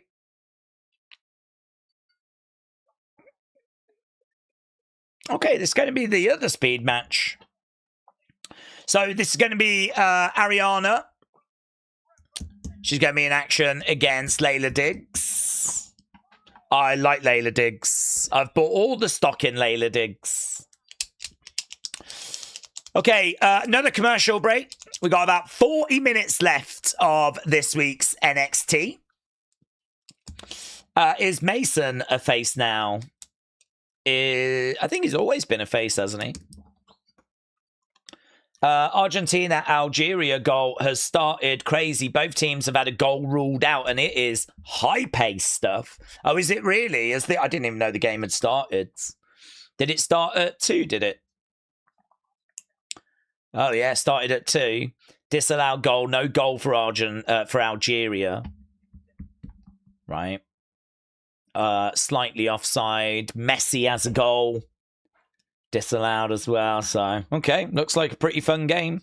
13 minutes in, 2 disallowed goals. Who started for Argentina? Messi, Martinez, DePaul, McAllister. Oh, it's a good team. They got a really good bench as well. There's plenty of players that like Alvarez. Plenty of players they can bring off that bench to make a difference. So they're definitely going to be a factor and a force. Are they going to do it again? Is it going to be back-to-back from Argentina? What time is Clash? I know England play at 10 against Panama. Both not at the same time, says David. I think it ends because it's in Saudi Arabia. I think it ends just before the England game starts. William said, you'll be impressed with my Wrestle Feud answers. Feel free to throw away the other answers and just use mine. William says, you are welcome. Joshua said, Jada only has 1 win since she's been back from her injury. That match was great, said Big Time. How does having Natty going over Jada help the NXT women, said Kiwi Rob. Well, I suppose the thing is that Natty is really experienced and she's a main roster star. And at what point is it that the NXT talent should be beating main roster stars? So I think for it to be a competitive match is fine. As a result, I think it's acceptable for it to go either way. I think that this could be the start of a story. They could have a rematch. Jada could get the rematch, make it 1-1. Maybe Jada takes the feuds. I think what would be good would be if there was a rematch. Doesn't need to be soon. Could be a bit further down the road. And then maybe at that point, Jada gets the win to show the development. So I don't have a problem with it, to be honest. It was a real battling performance. I thought Jada threw a lot at Natty. We know that Natty is legit. You know, she runs the dungeon. We know that she knows how to wrestle. She's not like, you know, Maxine or someone like that on the main roster. Equally, she's not someone that gets much opportunity on the roster. She's someone that's in the back end of her career. So I get the criticism, but I didn't have a big problem with it. Oppola said, I don't know if we've heard, but the Rustler's Chicken Burger is packaged up. You have to unpackage it and put it in a microwave, but the meat wasn't chicken, which is what was advertised. I haven't heard about this story. I have no idea that Eric Andre and Jonathan Cena were doing a movie together. Goal! Messi. Oh, I didn't want Messi to score. Messi has put one in the top corner. Well, there we go. Messi making a statement after just not even 20 odd minutes. What a goal by Messi, said Tribal List. Is there any predictions for Money in the Bank? No. No, I feel like we've got a lot that we need to get through first before we get to Money in the Bank.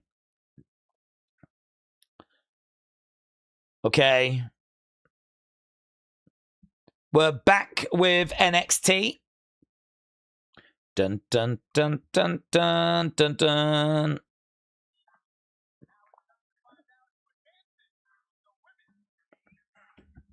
Okay, here's Layla Diggs.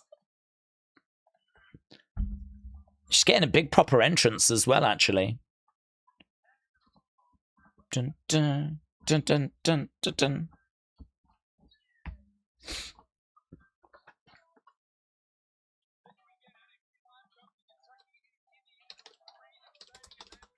Layla against Ariana.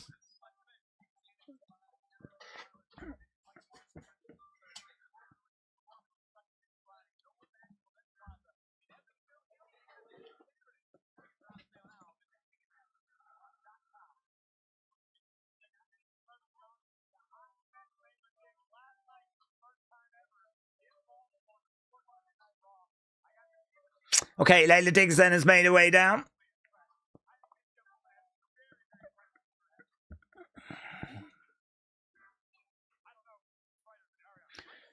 This is a speed match, so not going to be much on the line here. Big boot there by Ariana. She tries to get a pin there on Layla. Layla takes over Ariana. Roll through, looking for a pin. 2, no joy. Layla goes over into the corner there by Ariana. Ariana coming in with Layla. She's got her over against the ropes. Over the other side, Layla goes up, over. Drives her shoulder into the midsection there of Ariana. She goes down to the outside. Ariana with Layla, smashing her in the edge of the ring. No joy, reversed. Back into the ring goes Ariana. Layla is coming up, drives the shoulder into the midsection, goes over the top, lands on her feet. Okay, round the back. Layla Diggs trying to pick up Ariana. She got her up, slams her down. Charging over. Big knee. Yeah, that was big. 1, 2. Kick out there by Ariana. Layla Diggs goes back. Ariana against the ropes. Back elbow there by Ariana. 1, 2. No joy. Right, that natty match. Layla in the corner. Ariana collides in. Nice suplex there by Ariana. Ariana against the ropes. Collides into Layla. 1, 2. No joy.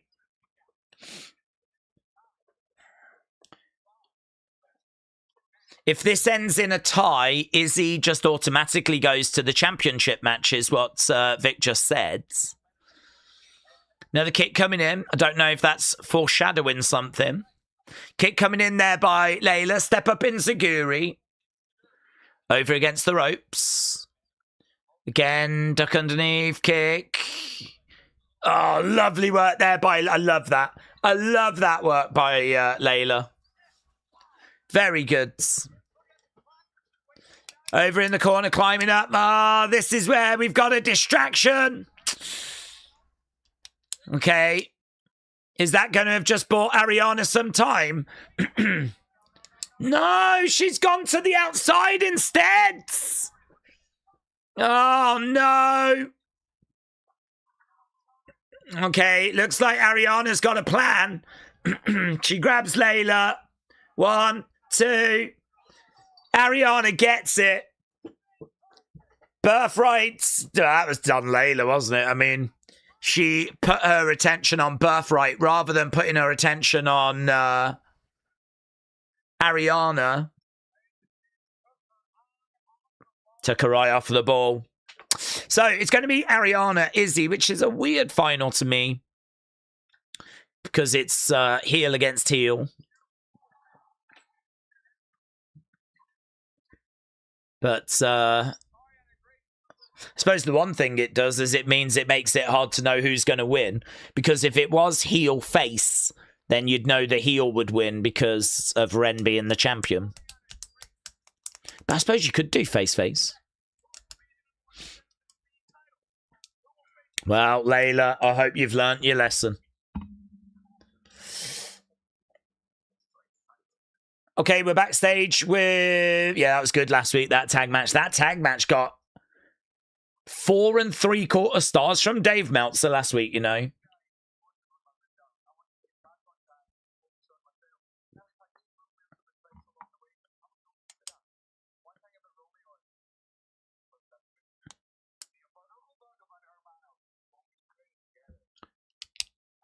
What we created together was beautiful.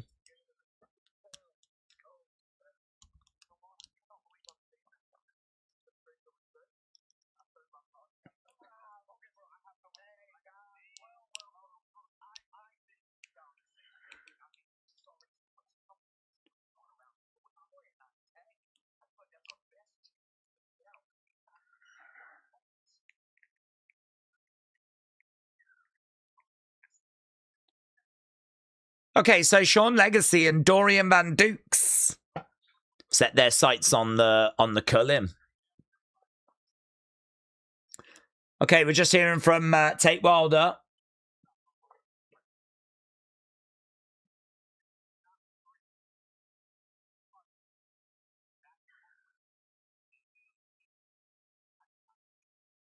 Okay.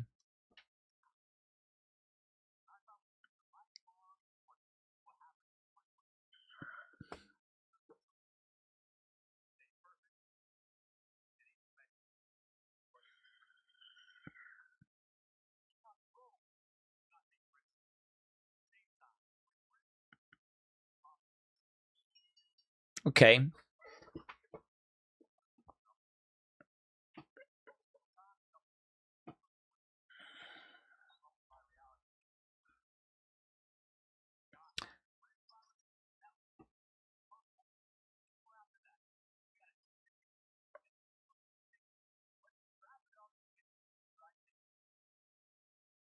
I don't mind Tate Wilder. I think there's something there. Coming up next, Saquon Sugars. There's going to be a video package for him, so we've got that coming up next. What do we predict the September PLE will be? We were talking about this yesterday. I think Crown Jewel has got to be in there somewhere, hasn't it?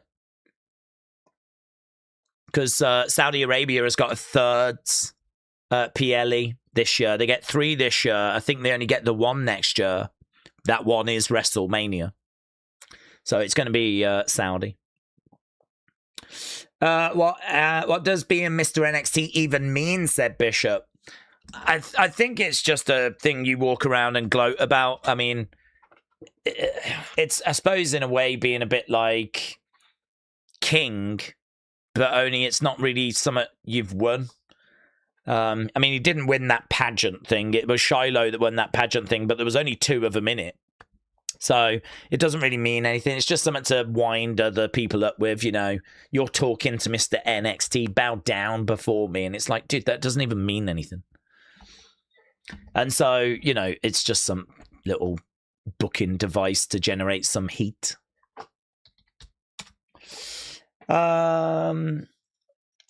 Or it's like winning a Slammy, said V85.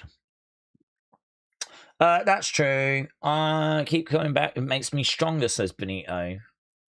Jennifer said, checking in from the baseball game. How's NXT going? Oh, it's all right. Yeah, it's all right. I think that it's been pretty solid. I think the in-ring has been quite good, actually. So yeah, not down on the show. I don't know that it's been like essential. I thought Tavian was pretty fun against Jackson Drake. That got great 64. And I think Natty and Jada got great... I don't know, actually. I've got the score here. Great 63. So really, really close on them matches. And then we've had 2 speed matches. Yeah, been all right. It's been worth a watch, but if you've missed it, I don't think, like, you know, you've missed much. The women have basically carried this episode, in my opinion, said Tribal Chief. So yeah, Jennifer, I hope you're doing well. I hope the baseball is going well. WrestleMania 43 is currently the last show of the 10-year deal. Is it really? Is it? That's interesting. I know it ends in 2028. I know they've only got the 1 show next year. I didn't know if they had any in 2028. So that's interesting. They'll be desperate to renew that in some manner. Did Lila win, said Mr. Renegade. No. She took her eye off the ball. She did a crossbody on Birthright and ended up getting rolled up. And Ariana advances. Jennifer said the baseball game is as loud as heck. Hello, Carmen. Hope you well, buds.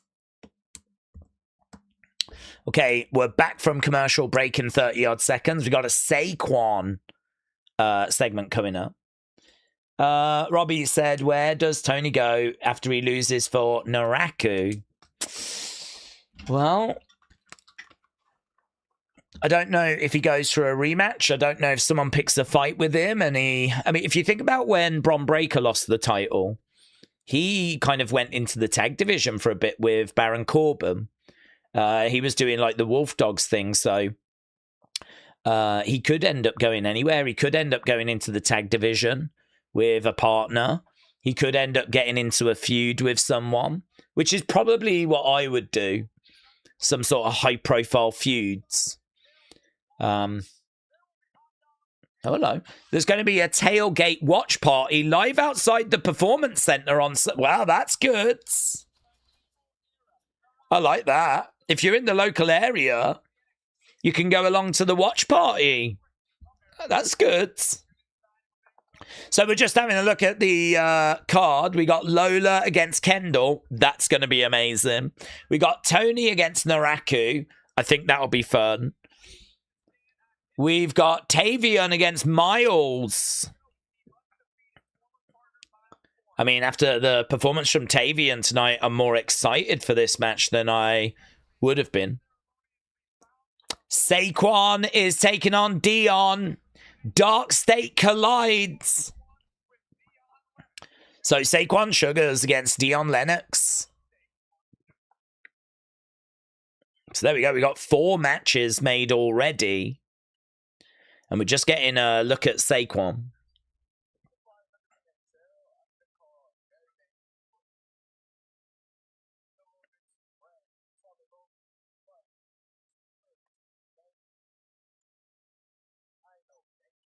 I'm no gangster.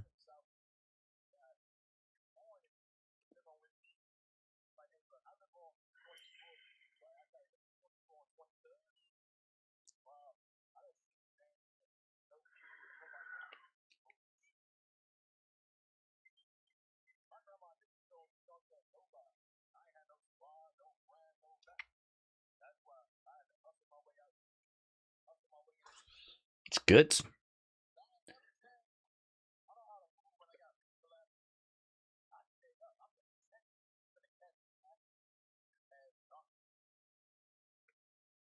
I feel like he's real.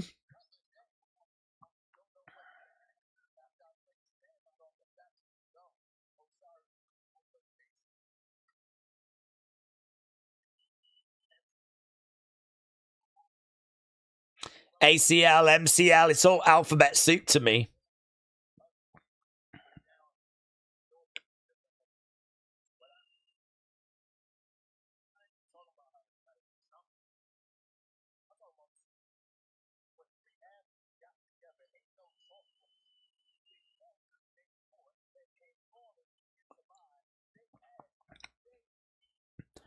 They asked for me. They needed me.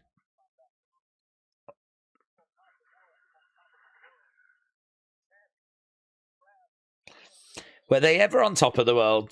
Saquon was like, when we were on top of the world, we were on top of the world. Was Dark State ever really on top of the world?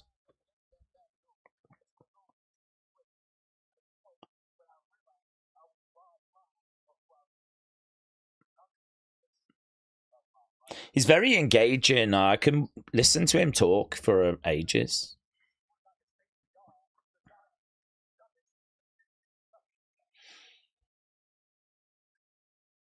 You made the dumbest decision to cut me out. He said he was born on 23rd Street. You don't even go to the shop on 24th. And I was like, it gives you a glimpse into his upbringing. I like how he said, I'm no gangster.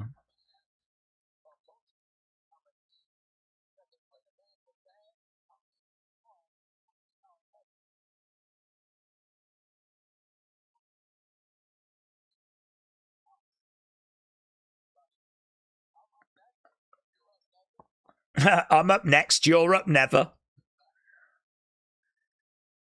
I'm up next, you're up never. I like that line.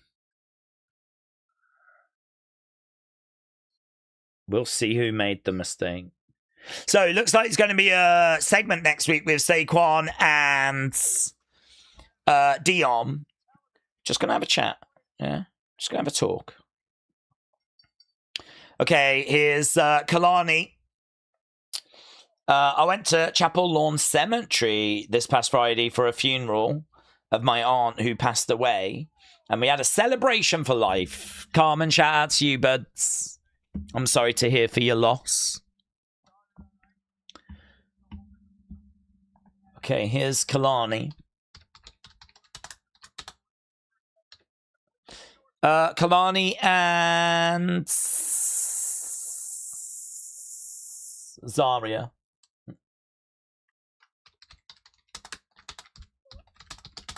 Versus Lola and Kendall in a can they coexist but literally no one cares match. Right, let's go.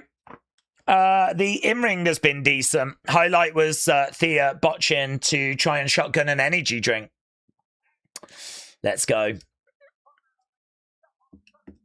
Dun, dun, dun, dun. Dark State equals Timu Shield, says Joe.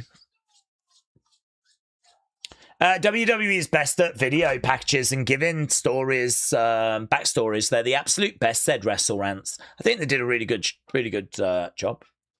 The Rib said that's because there is no shops on 24. Ah, great point. Great point. You just don't go to the shop on 24th because it closed down last year. Yeah, good shout. Good shout. I can't hear Daze. The ballpark is... What, you're in the ballpark, Jennifer? I thought you was just watching it on TV. I didn't realise that you was actually at the game. Word Live Cena fan said, Daze, doesn't Saudi have an official WWE building? I thought they showed us around it during Rumble time. They do. Yep. The WWE Experience. What happens with that, I don't know. It can easily close its doors. I mean, I don't think there's loads of like stuff that's in it, to be honest. I mean, there's a ring and you can sort of do your own entrance. They've got some championship belts on display. There's a Undertaker like escape room that's there. But I don't think it's not like they emptied the warehouse into it. It would be nothing to close the doors on that thing. You know, just like how shops close all the time and they take the stock out. You can easily close the doors on that thing. If it's like part of the agreement, the arrangement. The other thing, though, is that even if this arrangement ends and they don't want the shows anymore, Saudi are still trying to make themselves like a tourism hotspot. WWE might be tempted to just keep that building going and have a presence in Saudi, even if Saudi don't want to buy the shows anymore. WWE might think to themselves, you know, there's X amount of tourists that go. Saudi are trying to make it a tourist hotspot. We should have a presence there. And they might decide to keep the experience going, right? So I don't know what would happen to the experience. I think if you look at WWE World that was in New York, that closed its doors. If you look at the shop, the permanent shop that they had in Niagara Falls, that closed its doors. So, you know, we've seen WWE stuff before that's shut down. So, yeah, I mean, this could be a case that, you know, it closes its doors. It could be part of the arrangement. I'm not sure. They can close it up like the shop on 29th, said Rob. Thanks for the condolences. I appreciate it, everyone, says Carmen. Carmen, shout out to you, buds. I don't give two Fs about Dark State. I never will. But the video package made me more intrigued in Saquon.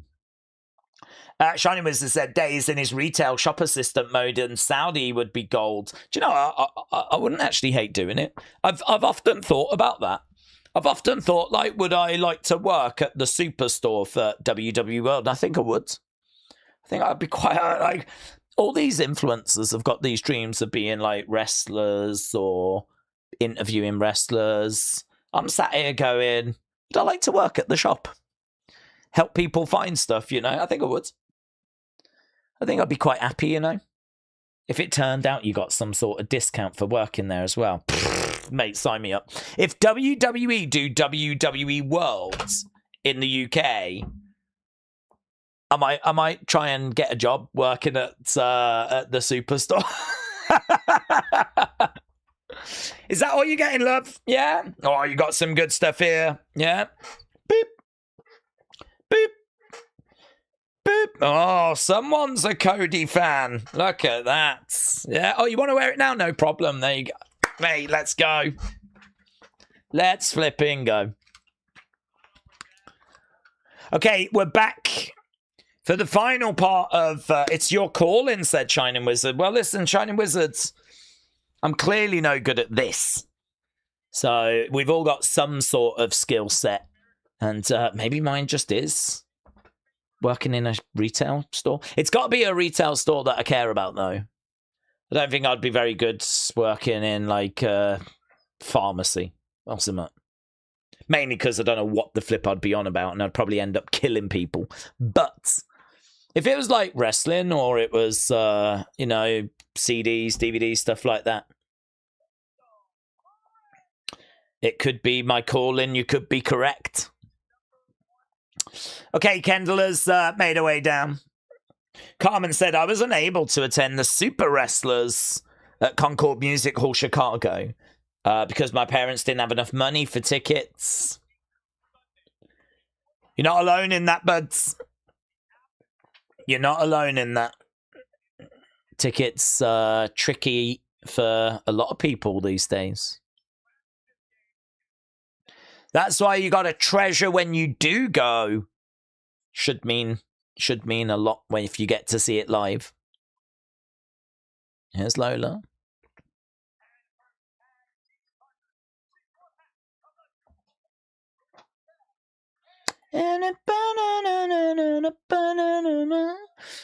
Lola Vice. Oh, she was part of the Puerto Rican parades. Puerto Rican Day parades. With Damien. She knows him quite well. Oh, she dropped the belt! She dropped the belt!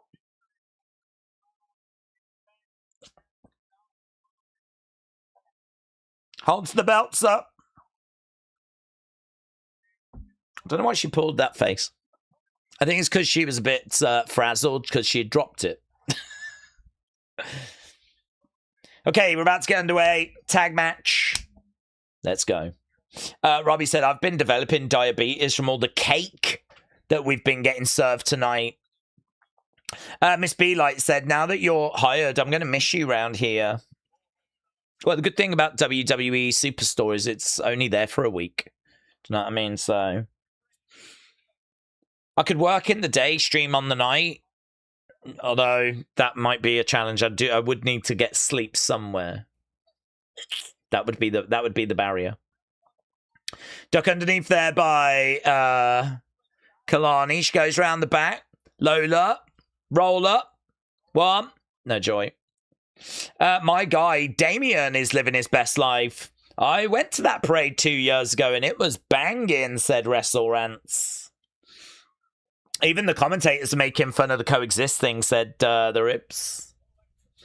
Vic just said, can they coexist?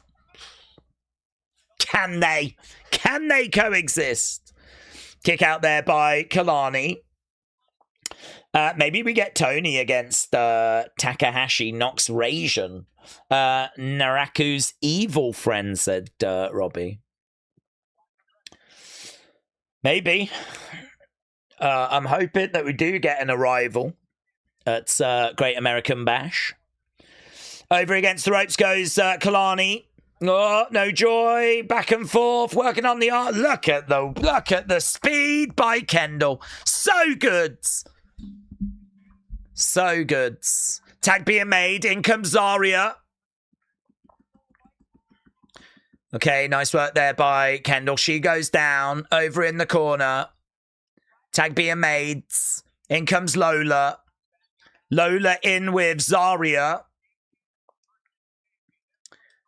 Yeah, I mean, even if it is a bit of a nonsense match that you just don't really care about, you've still got to watch it because, like, Kendall is just so good.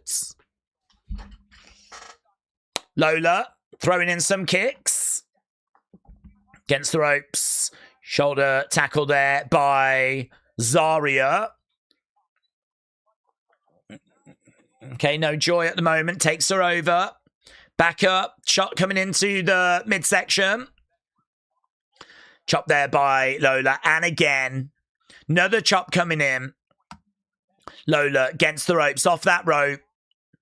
And bang! Gets driven down.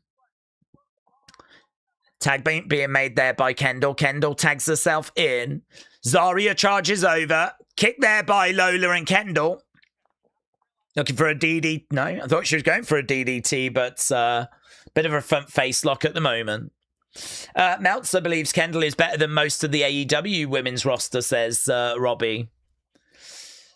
Right now we got Kendall going against the ropes. Middle rope. No, over the top. Round the back there is Zarya. Kendall rolls through. Duck underneath. She works at such a great pace. Against the ropes. Picked up. No, comes back down, over in the corner. Over the top, on her feet, charging over. Knee there by Zarya. She got the better of that exchange. So she goes to the outside. Kalani wiping out... Okay, wiping out Kendall. Okay. I legit can't remember. If I'm going to be honest. I might go St. Mary. Hildebrandt said Carmen, because I might see Backbreaker wrestling. Okay.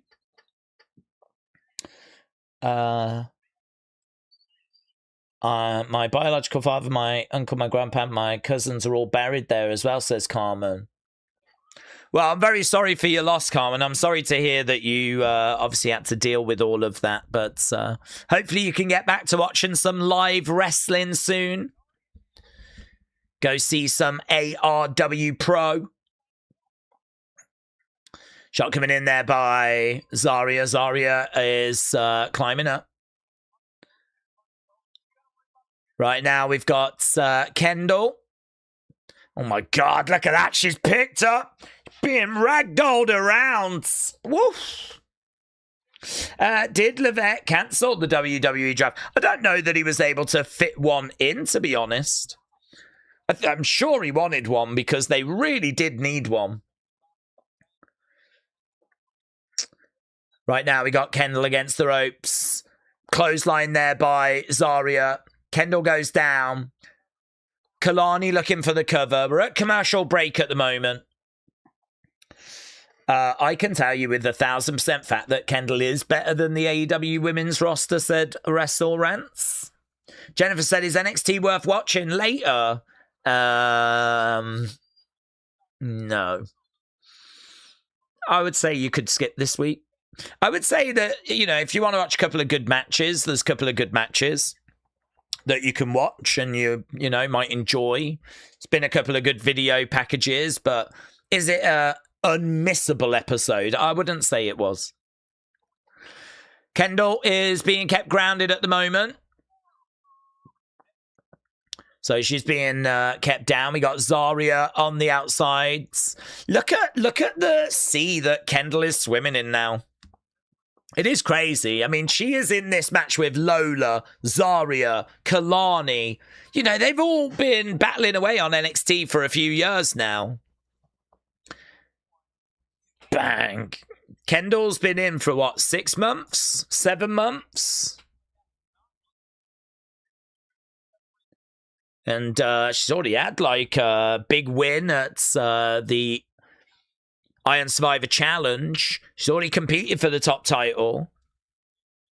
She's already shown that she is worthy of the hype. Big boot coming in there by Kendall. Big shot coming back there by Kalani. Everything is so big as well. If she gets kicked, it's... I mean, oh, lovely. Underneath that bottom rope. She gives everything, doesn't she? She really gives everything. Big boot coming in there by Lola. And again, down goes Kalani. Here come the quick kicks. Bang, bang. She's very good with her feet, is Lola. Oh, lovely. Zarya gets chucked to the outsides. Pop, pop, pop, pop, pop, pop, pop, pop, pop. Down goes Kalani. Yeah, lovely. Lovely work there by Lola. Lola against Kendall is going to be so good. Bang. Over against the ropes goes Lola. And again, back against the ropes. Big boot there by Zarya. Lola goes down. Big forearm shot, knee to the midsection. Kick coming in. Another big boot. Bang. Discus clothesline. We got a little advert for Friday.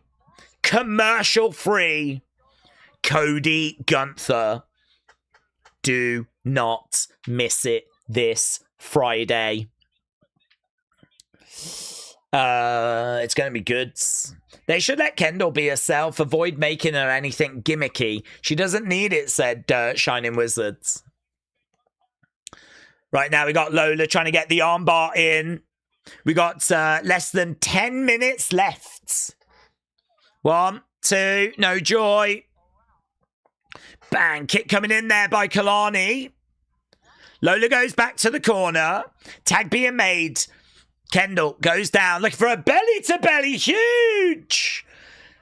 So good. So good. Straps coming down. Yeah! Let's go. Bang, lovely. Love it. German. Round the back again. German. Again round the back. No joy. Kalani. Up on the shoulders. Slammed her down. Kalani going over to the split leg moonsault. Couldn't land it. Kendall climbing up. She's trying now. She's got Kalani over rotates, lands on her feet, rolls through, makes the tag. In comes Zarya, charging in. Spear!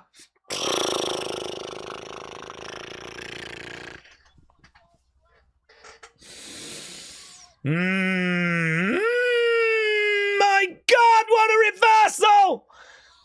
F5, but into an armbar. Oh my God. What a reversal. So good by Kendall. Oh my God. They must have been rehearsing that all week and it looks so good. It looks so good. That F5 into an armbar is like so good. This match doesn't even matter. And it is so much fun. No, Joy's trying to power her up. She's got her up. I tell you, it shows that she's never out of it because she can hit a reversal anywhere, anytime, as Lola makes the save. Against the ropes goes Kalani. Over the other side. They both go down. Kalani goes down. Lola goes down. NXT.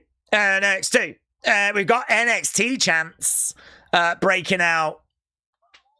Yeah, I mean, Kendall was absolutely planted.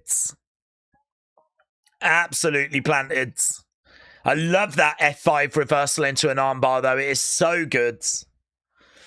Crowd are chanting this. Oh, my God. The back elbow as well is just mint. The back elbow is mint. From Kendall Gray. She is. She's like the new standard. She's the benchmark that we measure everyone against. She's too good. She's breaking wrestling. So good. So good. She's made me care about a match I do not care about. Coming through. She's trying to get the ankle lock in. It's in. Right now, we've got a guillotine applied by Lola. We've got an ankle lock in by Kendall. Kendall to the outsides. Right now, over in the corner goes Lola. Zarya goes shoulder first into the ring posts. Looking for a moonsault. Lovely moonsault there by Kalani, but she's hobbling. I don't know if she's had a bit of an awkward landing. Spear there by Zarya. My God. Zarya has got... Oh, Tatum! Tatum is in the crowds. Zarya tries to get to Tatum. Tatum ducks down. So Zarya was just momentarily distracted there by Tatum. Lola, duck underneath. Lovely. Spinning back fist. 1, 2, 3. Tatum. There's Kendall stops Kalani from making the save.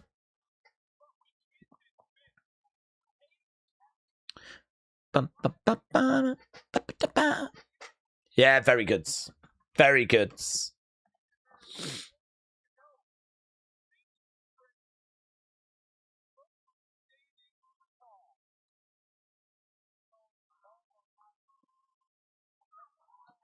Really fun. Really, really fun.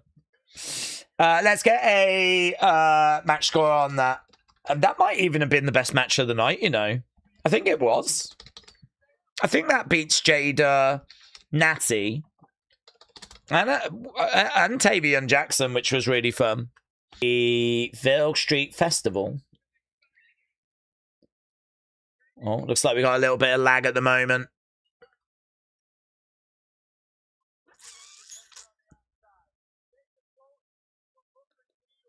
Okay, Tatum is up. She launches herself at Zarya. Zarya goes down. Big boot there by Tatum. Tatum going off on Zarya. They're brawling. They're brawling in the entranceway. Okay,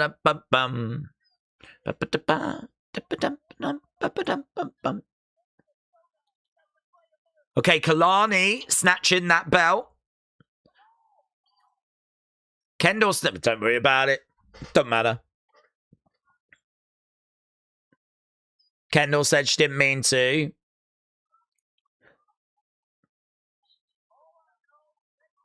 Don't worry about it. Who cares?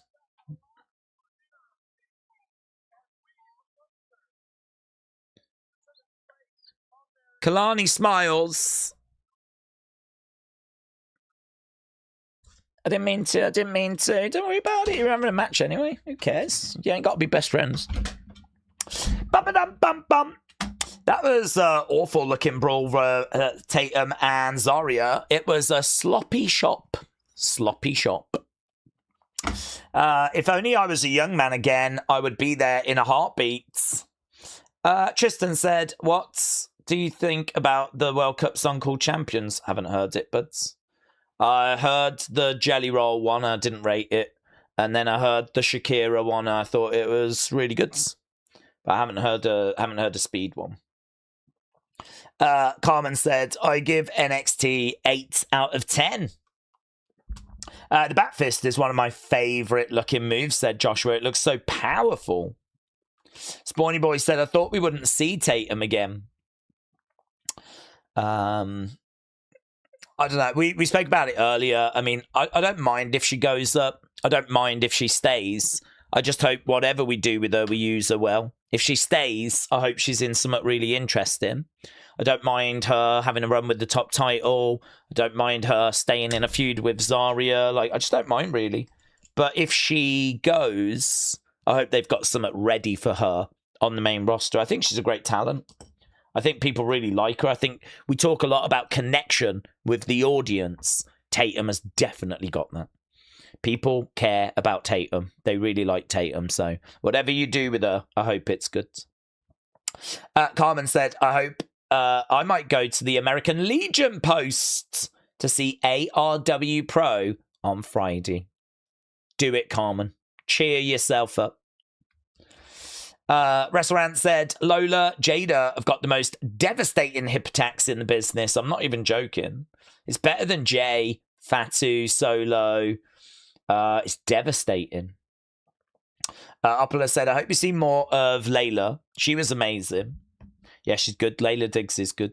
Young, like she's new as well. I mean, we've been watching her in Evolve, and she's, you know, she's got some tricks that she can break out. Whether once you've seen all of those, if she can, you know, continue to evolve, that'll be interesting. You see it a few times where you see people and they catch your eye, but then they don't really progress. I'm not saying that's her. She's definitely got stuff in her locker that looks good. It'll be interesting to watch her develop. I like her a lot. So, yeah, I'm on board with Layla Diggs. It was fine. I thought this was a pretty solid episode, actually. It was good. I mean, the in-ring just blows Raw and SmackDown away. Definitely, you know, matches here well above the quality we get on a Monday and a Friday. James said it's a 9 out of 10 show for me. Kept me interested the entire show.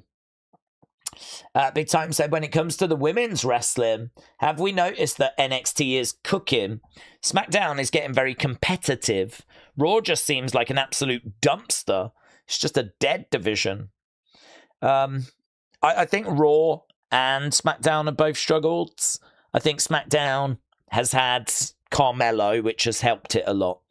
But, and it had like a couple of matches recently, but SmackDown as a show is struggling more than Raw. If there is a good match, it's probably just one. I wouldn't really say SmackDown was that far ahead, if at all, against Raw. I think NXT is clear of both. I think AEW might be clear of all of them, actually. Empower Warren said it's time to end the brand split.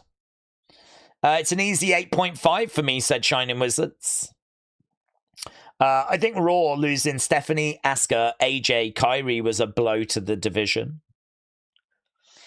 Carmen said, I didn't go to Live in Ville Street Festival. None of the wrestlers I enjoy were booked. Got you.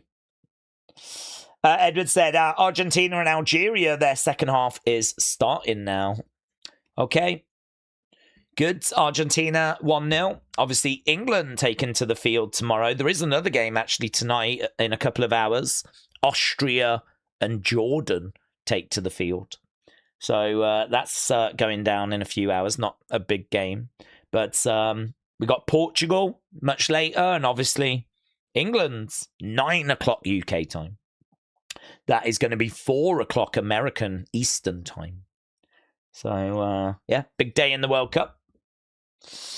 Who do we think's going to win the NXT Women's title at Great American Bash? I would be really tempted to go with Kendall because I think that Lola is on the verge of being called up. You could make an argument that her title run should be longer, but I listened to her promo when she came out earlier, and it felt the best of the three other women that were there. I think her match quality is good. I think Lola is kind of... She's got the persona. She's got the presentation. I think she'll translate to the main roster really well. She's a good-looking girl, which obviously helps. But not only that, she has got the credibility of like the kicks and the MMA backgrounds. So that's obviously very credible. But as well as that, you know, she can talk. She doesn't get lost on the microphone. She seems to have the ability to, if the crowd want to talk, let them breathe, kind of involve them. I think you could keep her reign going a little bit longer. But if the rumors are true that they are interested in calling up a few women, I think Lola's got to be in that mix. I know many people thinking that Tatum was in the mix, and she still could be. But, yeah, I think I might pull the trigger on Kendall. I think you've got someone there that legitimately feels to me like she is actually right now one of the best women's wrestlers we have. The cream rises to the top. I think she's the cream. And I think that you could give her a lengthy run where she goes up against people, has banger matches, give her a lengthy run. You know, this could be the start of her holding the belt for over 12 months. I mean, it could be like a seriously impressive title reign for Kendall. I would understand if people want to go a bit further with Lola. They sort of feel like there's another month in it or something, you know? I would get that. I'd understand. But we've already done Kendall trying to win the belt earlier this year and falling short. I don't really need to see it again. I'm not a fan of people racing to titles, but she's been in since like the end of last year. So it's quick, but she is also special, you know? I mean, we are having conversations about how she might end up being the best American women's female wrestler ever by the time her career ends. That's the sort of excitement that's around her. I don't know how long she's in NXT for. I do not mind her getting to the very top now and then getting a lot of promo time, getting a lot of different feuds, working against a lot of different opponents, having the pressure of being champion, having the pressure of carrying a key match at a PLE. I really don't mind us putting that pressure on Kendall because I think we're dealing with someone very special, someone that is really a benchmark you can judge others by. I think she, some of the spots I just saw in that match, that F5 into an armbar was so good, so impressive. And she's got all these like reversals. She's got obviously the amateur wrestling background and she's built onto it with like, you know, bringing in like professional wrestling skills. And she's been cooking away for a few years, actually. I've said I saw her live. She didn't really stand out at that point. I don't remember thinking anything really that special about her. But I saw her live at a house show back in April of 2024. She was on that show I went to when I was in America for those couple of weeks. And she was, you know, a newcomer then that was not really on my radar. And she was okay, but she didn't really stand out. I thought the person that made the biggest impact on me from that show was Kiana James. She really cared.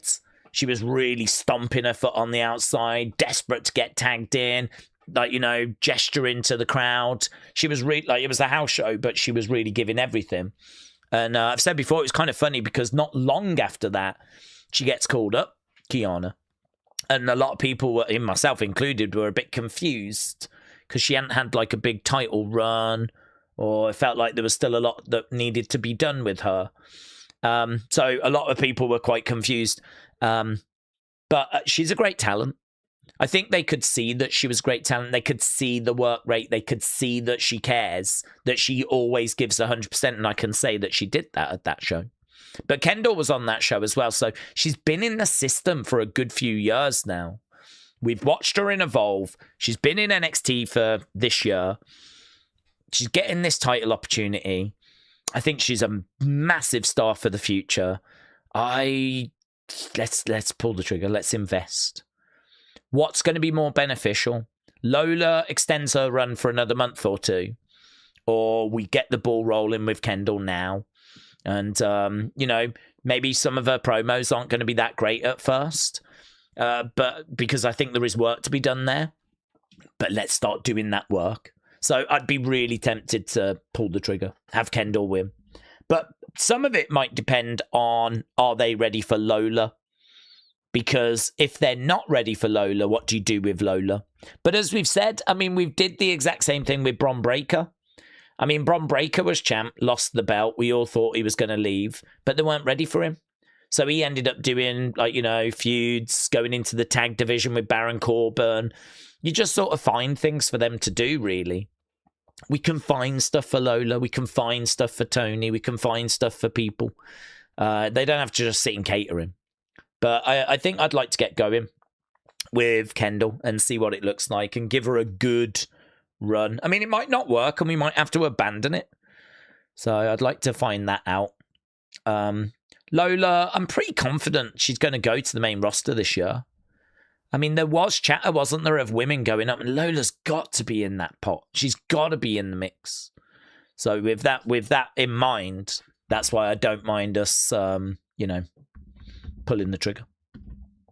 Word Life said, Ludwig's mask's now at 40,000 and there's still 8 days to go. It's mental. Never in a million years would I have said that a Ludwig Kaiser mask from a match that happened in AAA. I know that it was match of the year and people love it, but even so, would anyone have said that an El Grande Americano mask that Ludwig Kaiser was wearing would end up being sold for 40,000 and it's still got 8 days left? It's mental. Absolutely mental.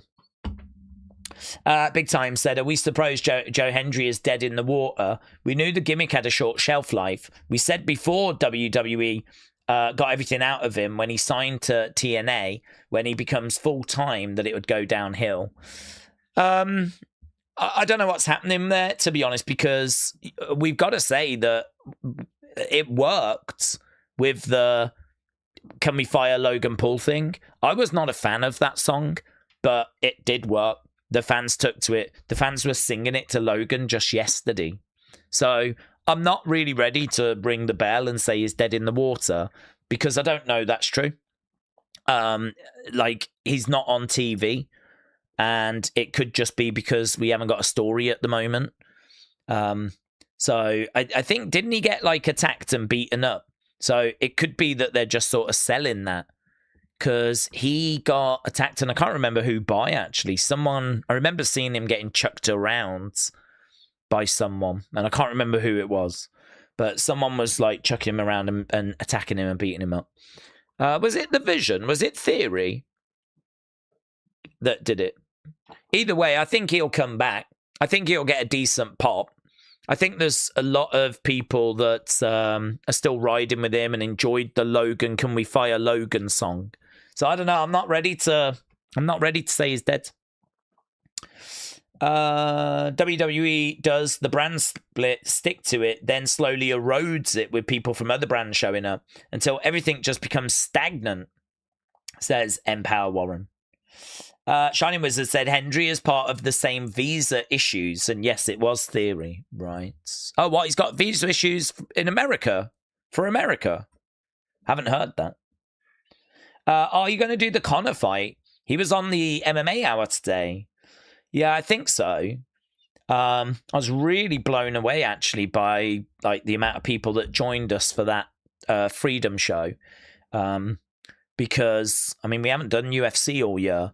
And one thing I sort of know about YouTube, and I don't know much about YouTube, but one thing I know about YouTube is people are a creature of habit. If they watch your channel, obviously then you show up in the algorithm. Your channel gets recommended. If they don't watch your channel, you ain't going to show up in the algorithm, right? So for people that don't care about wrestling, they only care about UFC.